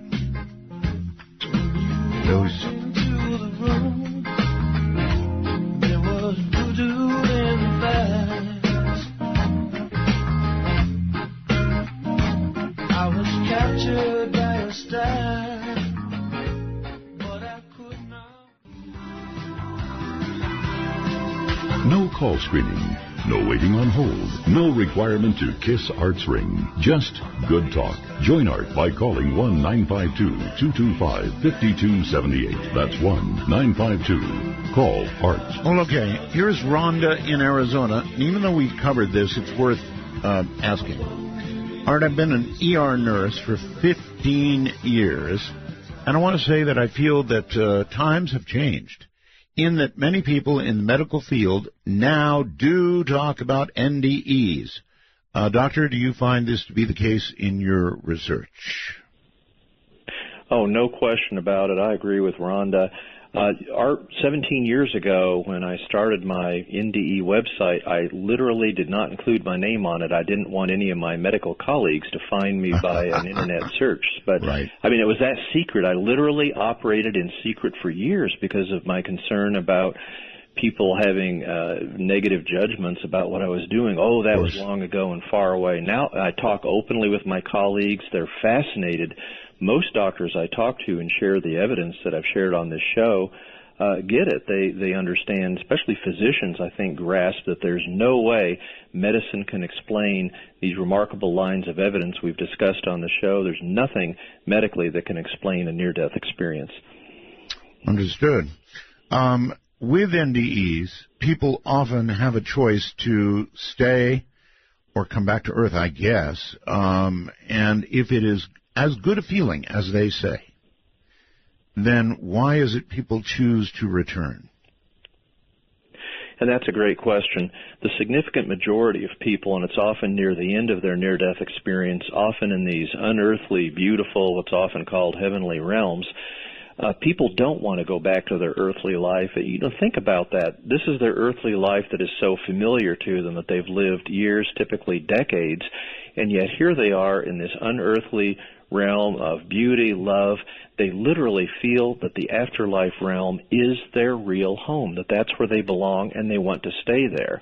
So no matter what family they have, their familial connections, loving connections with people on earth, the great majority of people that have that choice, that are given that choice, at least initially, don't want to go back to their earthly life. They want to stay there in that unearthly, beautiful realm. Ultimately, they do generally choose to return to their earthly life, but there's often some discussion. It may take some persuasion. In fact, sometimes we have a small series of near-death experiences where these spiritual beings that are typically with them at this time will show them, okay, basically as if to say, okay, suppose you do stay here, suppose you do not return to your earthly life, here's what happens next, and they'll be shown their own funeral. And it is gripping, the reality that we see when they're shown. And we talked about how they can sometimes be aware of future events. That's right. Well, this is what they would see if they choose not to return to their earthly life. And it just gives me chills, Art, to read some of these accounts. For example, one person vividly described their own funeral, their friends, family, loved ones, enormously grieving and in tears, and yet here were a couple of the 2-year-old relatives that he had, a couple of them laughing and kind of giggling because they didn't understand it was a funeral. They didn't understand that somebody died. How's that for a gripping reality? And that's what people describe over and over. And typically when people see their own funeral and its impact on the people they love, they'll grudgingly choose to return to life and fight to recover from what nearly killed them. Okay. Simon, again on the computer through the wormhole, asks, Art, please ask the doctor about the guy you know. He means Lear, John Lear, who has haunted me for years and years and years. John Lear came on the program and said, Art, I've got an insight, and that is, if you die, if you have an NDE, don't go to the light. It's a trick. Go to the darkness. And the talk show curse goes on John for saying that to me because I've never been able to get it out of my head. Okay. Well, I'll be glad to address that, Art. After studying over 4,000 near-death experiences, I find absolutely nothing that suggests that that's a reality. If you're having a near-death experience, when the light's encountered, it's typically not just an ordinary earthly light. You feel drawn to it, attracted. You have a sense of that overwhelming love, peace, and compassion. I mean, it literally seems a part of you. It seems like where you came from before your earthly life and where you're delighted to return to when your earthly life ends. But there is not a shred of evidence that says you should go to the darkness. I don't think people need to live in fear about making a wrong decision. The universe is overwhelmingly ruled by love and peace, and I think we all in the afterlife will have a choice. We can make amends. We can choose to make a right decision. And I have to disagree with John Lear. There's nothing in my research, nor in any research with any other near-death experience researcher I'm aware of, that suggests we need to have that concern about not going to the light and going to the darkness. Well, see if it doesn't haunt you. It does me. It's... Laneyville, Texas, you're on the air. Hi. Hi, Art and Dr. Long. You have posted actually in the beginning when you were first posting stories up on your website, I believe you posted my son's story up way back in the very beginning, and it was listed as, I believe, Emily's son. He had gotten run over when he was 6 years old, and you ran it on your website, and it was really a nice thing. Did he have an NDE? I appreciate you. Yes, he did. He was out for quite a long time, and I gave him up as dead, and I screamed. I laid him down on the ground and just screamed with every bit of my soul, and he jolted and came back to life. And then 6 weeks later, he was only 6 years old. He told me that the whole story of when he was out and how I was giving him mouth to mouth, and the tractor that came by and the guy that stopped, and the whole story. And he was just 6 years old. He said, "Mama, I was up above you looking down at you, giving me mouth to mouth." Wow. And so, it changed our life because I realized, and he realized too, that there's something going on. Well, thanks for sharing that. It sounds like he was observing, some other vehicles around there, and you doing mouth-to-mouth things he couldn't have known unless he was actually above you, seeing that and seeing accurately. So all the hallmarks of a near-death experience, and certainly changing your life, is very common. I mean, once you know that consciousness can be apart from your body, you know that we're much, much more than just our physical earthly manifestations, you really causes one to think and to learn and to grow, and I'm not surprised it changed both of your lives. Thanks for sharing that. Okay, I don't have a lot of time, but Denver, Colorado, hi. Hey, Art, it's Matt, your undefeated atheist. I'm actually enjoying the show. I like that you've been bringing on new people I actually haven't heard, so it's refreshing. Even if they have like a view I don't necessarily have, I still find it kind of interesting to hear something else. You know, that would be most of them, Matt. Oh yeah, probably. But you know, hey, I'm a reasonable guy. I might jump over, to a couple of their theories. They believe in it enough. What I wanted to call the doctor about was, he had spoken a little bit about DMT, and I'd done my personal research in that field with some friends over the years, but that's another story for another day, Art. But no, I think Dr. Rick Strassman had done quite a large study. They even did that DMT movie, The Spiritual Molecule, I think it was called. Yes. And they talked about the high and large quantities of DMT released from the pineal gland right before a very traumatic experience, and they believe that, maybe death might be that, and so maybe it might be your brain actually trying to calm you down. And what wouldn't be more calm than seeing, memories of loved ones, things like that, than going through the pain of, drowning or bleeding to death. And I also found it interesting that the UCLA Brain Injury Research Center had talked about how the brain actually goes into survival mode. Right. And they talk about how the pons and the medulla actually are the only ones that are running, and the rest of the higher parts of the brain actually shut down. And then they say if the vision center of your brain, the optical cortex, suddenly is activated, that might actually explain the bright light effect. Matt, I'm very short on time, but I do want to ask you this. If you had an NDE, Matt, and all you heard was a big, deep voice saying, "Don't do drugs," and then you came back, what would you conclude from that? I would say one of my friends must have been standing over me and talking into my ear when I was passed out, probably from doing drugs. All right. Everybody hold on. We're at a break point. This is Midnight in the Desert. I'm Art Bell.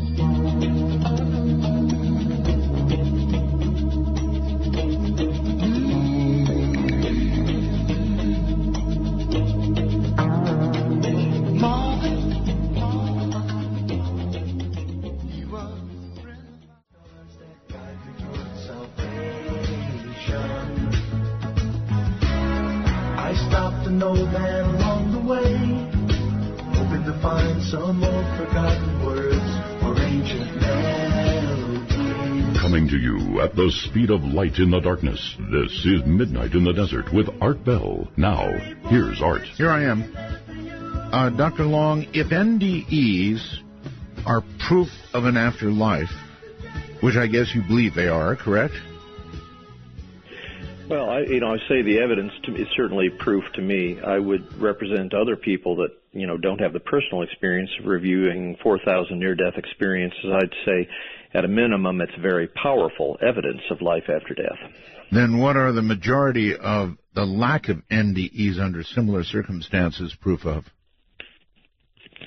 I think that's a real interesting question. And here's a direct answer for that. There's exactly out of 4,000 near-death experiences, one near-death experience where they were in an unearthly, beautiful, overwhelmingly peaceful, loving environment, typically called heavenly realms.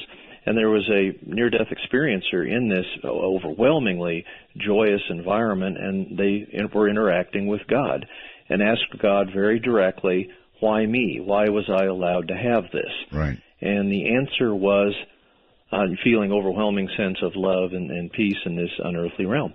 And the answer she got was, love falls on everyone equally. This is what you needed to live your life. And so that's, and talking with other near-death experiences recently, it was at our annual, and that's unearthly wisdom, Art. I couldn't have thought of that, and neither could any of the NDE researchers that I talk with. I brought that to the attention of others, and they went, well, yeah, that kind of resonates, and it seems at this point that that's our best model for why some near-death experiences happen to some and not others. It seems to be something that is an experience is created for those that particularly need that experience at that time in their life to go on living. And apparently the majority of people, for reasons we can't fathom, wouldn't benefit or from that experience, at least at that time in their life during an NDE. So, and I'm not the only NDE researcher that feels that's the most likely hypothesis at this point that we have going for why some people have NDEs and some don't when they nearly die. Good answer. All right, Joe on Skype. You're on the air with Dr. Long. Hi. Yes. Hey, Art. Hey. Good to have you back. Thank you. I just want to share an experience I had when I was 5 years old. I was having a tonsillectomy. And during the operation, I had the experience of looking up from my throat, like I was inside my throat looking up, and I thought it was a pair of spectacles, pair of glasses, right at my throat. And at age 5, flash forward to age 18, I'm in medical assistant school, and the first time I was handed a pair of forceps, needle forceps, I was like, bingo, snap, that's what I saw. And it's, I don't know that anything happened during the surgery, but it was such a strange experience. I really felt like I was inside looking out. Let me make really sure that I get this, because it's pretty incredible. You're telling me that you were looking from inside your throat out of your own mouth and saw a doctor at 5 years of age wearing spectacles. No, I just saw what in my mind was spectacles, but later when I saw a pair of forceps, you realized it was the handles. Gotcha. The round handles on the forceps. That's still incredible. And I thought that was pretty bloody amazing, and it stuck with me, and I'm 58 now. And I'm so happy to speak with you, and you have made my nights complete. I don't sleep on weekends. You don't sleep on weekends? Yes, because, your voice is just so calming. And you are so, what I am so impressed, always, I must say this, you are so wonderful with the callers. Such a variety of people that call you. You allow people to speak. And you don't cut them off. You don't, you don't just, disparage them or make disparaging comments or bully them. I'm very impressed. I'm an Army veteran. I was a WAC from 76 to 80. And I just, I thank you for your service. Thank you. I understand you were Air Force, correct? That's correct. And, I just wanted to share that, and thank you so much for letting me share. You're very welcome. That's pretty cool. That's quite a cool story, actually. Doctor? Yeah, that's very impressive. And sometimes, you can imagine a 5-year-old, they've never seen the curved handles on forceps. How would you know about that? They don't show you that before they start the surgery. When people have out-of-body experiences, as we've said, generally their consciousness is above their body. Rarely it's beside their body or even below their body. And this may be one rare example of an out-of-body experience with the point of conscious perception actually within the body. Yeah, that was almost an inside the body.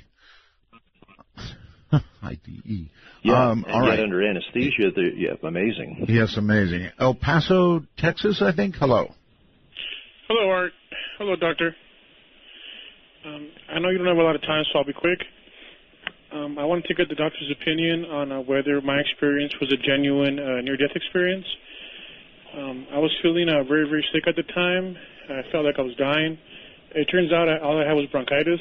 Anyway, in the hospital, as I lay there, I felt like I was dying, and I called out to a friend of mine who had recently passed away, and I saw him, and he told me basically, it's not your time yet. If you do want to come with me, let's go. If you don't, I'll stay with you and be your guardian angel throughout your life. And I wanted the doctor's opinion is see if that was a genuine experience or not. Boy. Yeah, that's good. I mean, the very classic thing that occurs in near-death experience statement is not your time. In other words, not time to leave your earthly life, and having a choice. Again, common in near-death experience is a choice to leave your earthly life and go to that blissful unearthly life. So that is so typical that it's somewhat irrelevant if you had a serious life-threatening event at that time. That's a good example of an experience. While even if it's not a near-death experience, it's still obviously profoundly meaningful and significant. So that would be what we call an NDE-like experience, and it's certainly in the same spectrum of near-death experiences, and certainly has a same degree of reality, significance, and meaning. So I certainly would mark that up as for real. Boy, I'm still stuck on a lady who was looking through her own mouth. Man, oh man, from her throat. Wow. That's Anthony. Hello, you're on the air with Dr. Long. Hi, good evening, Art and Dr. Long. Thanks for taking my call. I'll make this quick because I know you don't have a lot of time. I'm curious, out of all of the NDE cases that you've experienced, have you ever had any that have reported contact with any kind of interdimensional or alien beings? And like I said, I'll take my my answer off the air. Okay, should be a good one too. Really good question. Yeah, interdimensional, I mean, these seem to be spiritual beings, are very common. These are unearthly, not physical, often seem to be made of energy, and often in a realm where time doesn't exist. So interdimensional beings, very common in near-death experiences. Now, Anthony's great question is about alien beings. In other words, beings that seem to be more of a physical type beings that are not of this earth. Sure. And interestingly, we have a few near-death experiences, and I find this fascinating. I'm sure your listeners will too. A few near-death experiences describe going into space, and sometimes they'll see it's not at all uncommon for them to describe other suns, seemingly viewing other galaxies, and on relatively uncommon occasions, but we do have reports of this, they actually go and visit other worlds, and there can be other life forms and other beings. In fact, I'm recalling one near-death experience where they specifically asked the beings with them if they could see another planet that had life and beings that were less well-developed, less advanced than they have on Earth, and they were shown sort of humanoid-type beings that were less culturally developed than here on Earth, sort of like caveman-ish, sort of, but not quite. That's analogous. And then he wanted to see an alien existence that was more advanced, and boom, there he was seeing something that was technologically far more advanced than we have on Earth. So very interesting observations from these occasional near-death experiences that seem to strongly suggest that we're not alone in the universe, and that there are indeed other planets throughout the universe that have life either more or less developed than what we know on Earth. All right, Allentown, Pennsylvania, I think. Hi, Dr. Long. I just want to say thank you very much for all your research and your website, and thank Jody, too. Yeah, you're welcome. It's our second full-time job. My question is, if there's no judgment, why isn't Kevorkian seen as sort of a hero, and why not our quietus take with a Bear Botkin? Yeah, and again, that's what led me to think a lot too. If there's no judgment, that seems contrary to my personal sense of justice and what I think a lot of other people do. Why can't there be that cosmic justice for people that are evil that live on this earth? I mean, what's that all about? And yet my job is not to put a spin on near-death experiences. Right. It's to report them rigorously and accurately as I observe them. And there's absolutely no question about that there's a striking lack of judgment. Now, there are other spiritual beings, even God may be displeased with what they see during the afterlife, but in terms of a global judgment, in terms of judging the near-death experiencer globally in totality of their being, that is vanishingly rare to close to non-existent. So there seems to be that part of the, and of course, let's not forget also that everybody that has these near-death experiences where they encounter no judgment, 100% of them return to their earthly life to tell their tale. So I'm not totally sure that we can extrapolate that to people that permanently, irreversibly die. Is that going to be the time they face that final true end of their life of judgment? I don't know. On the other hand, I do know that the universe seems to have this overwhelming, beyond earthly understanding sense of love and compassion and connection. And I kind of get the sense that we're forgiven far more than we could possibly forgive others that we run into in our earthly life, and sometimes even ourselves. So It's and I guess the other way to look at this is our earthly life seems to be the tiniest slice of our true, total, infinite existence that we are as beings. And so for us to suffer some permanent, involuntary ill fate because of that tiniest slice of our errors that we've made in our earthly life, of that tiniest slice of our eternal being, maybe that's something that an overwhelmingly and compassionate, loving God isn't having happen. But again, that's speculation. Yeah, it's the way I look at it too. It's such a small piece of existence. Why not see it through? It's just the other side of it. Kind of comes down to what you believe. Like, whether you believe that the NDEs are everything, or there's maybe that slice of what happens after permanent death. Well, there sure is a lot of evidence. Right. Yes. Well, appreciate it, Doctor. We are short on time. Very quickly, Jeff, Skype, you're on the air. Yeah, hey, it's a codename Jeff Scepter out of Dallas, and just a real quick one, pretty weird. Close family member of ours, when he was on the operating table, he started saying that he was inflamed and it was hot and whatnot. He survived. Okay, you're kind of breaking up on us, but a hellish NDE is what you're describing, right? Right. And he survived, and then later it happened again, and he didn't survive, but the same kind of ordeal on the deathbed. Well, I wonder if he went to the destination he first saw, or somehow managed to turn his life around in time. It's hard to say, but it was pretty scary. I actually heard the second time myself. Yeah, that's scary, all right. I'm with you. Yeah, that is. Deathbed visions can be similar to near-death experiences, but aren't exactly the same thing.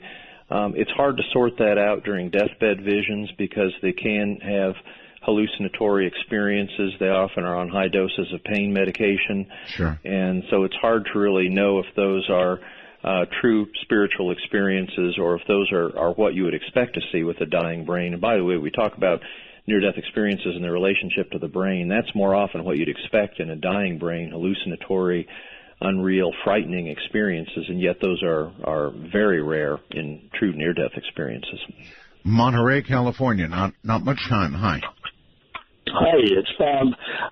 I had a near-death experience in that I fell down a mountain, and I was picking up momentum as I was sliding, and I had prayed heavily before I started down the mountain because I really didn't think I was going to make it.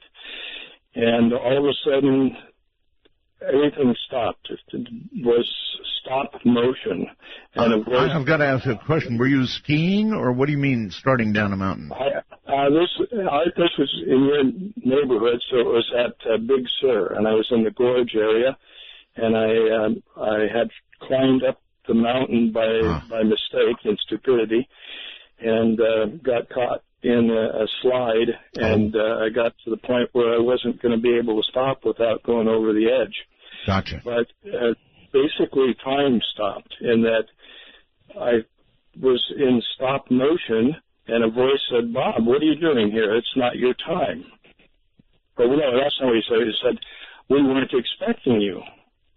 And from that point, there was a brief conversation. I was told that I could view my life, I could have the life experience, but that I was only 16. They said not much had happened in my life, and I say they, but it was one voice that I recall. I didn't see anybody, but just this conversation that took place while motion basically and time had stopped. And out of it, I said, they said, "You can stay or you can come with us." And I said, "What must I do to stay?" And they said, "You must have a leap of faith." And that's what they said to a guy falling off the mountain.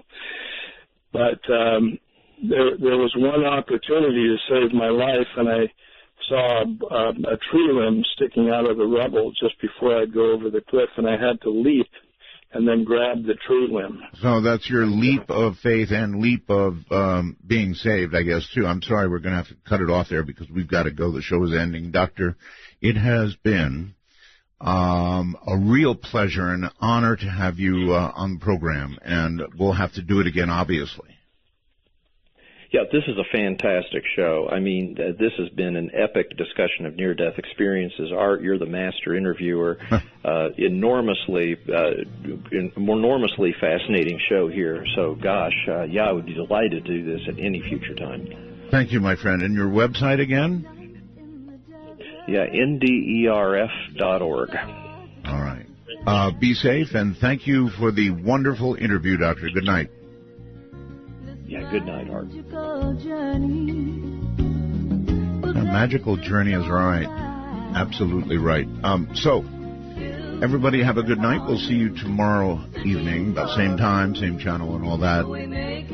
Until then, good night. Midnight in the desert.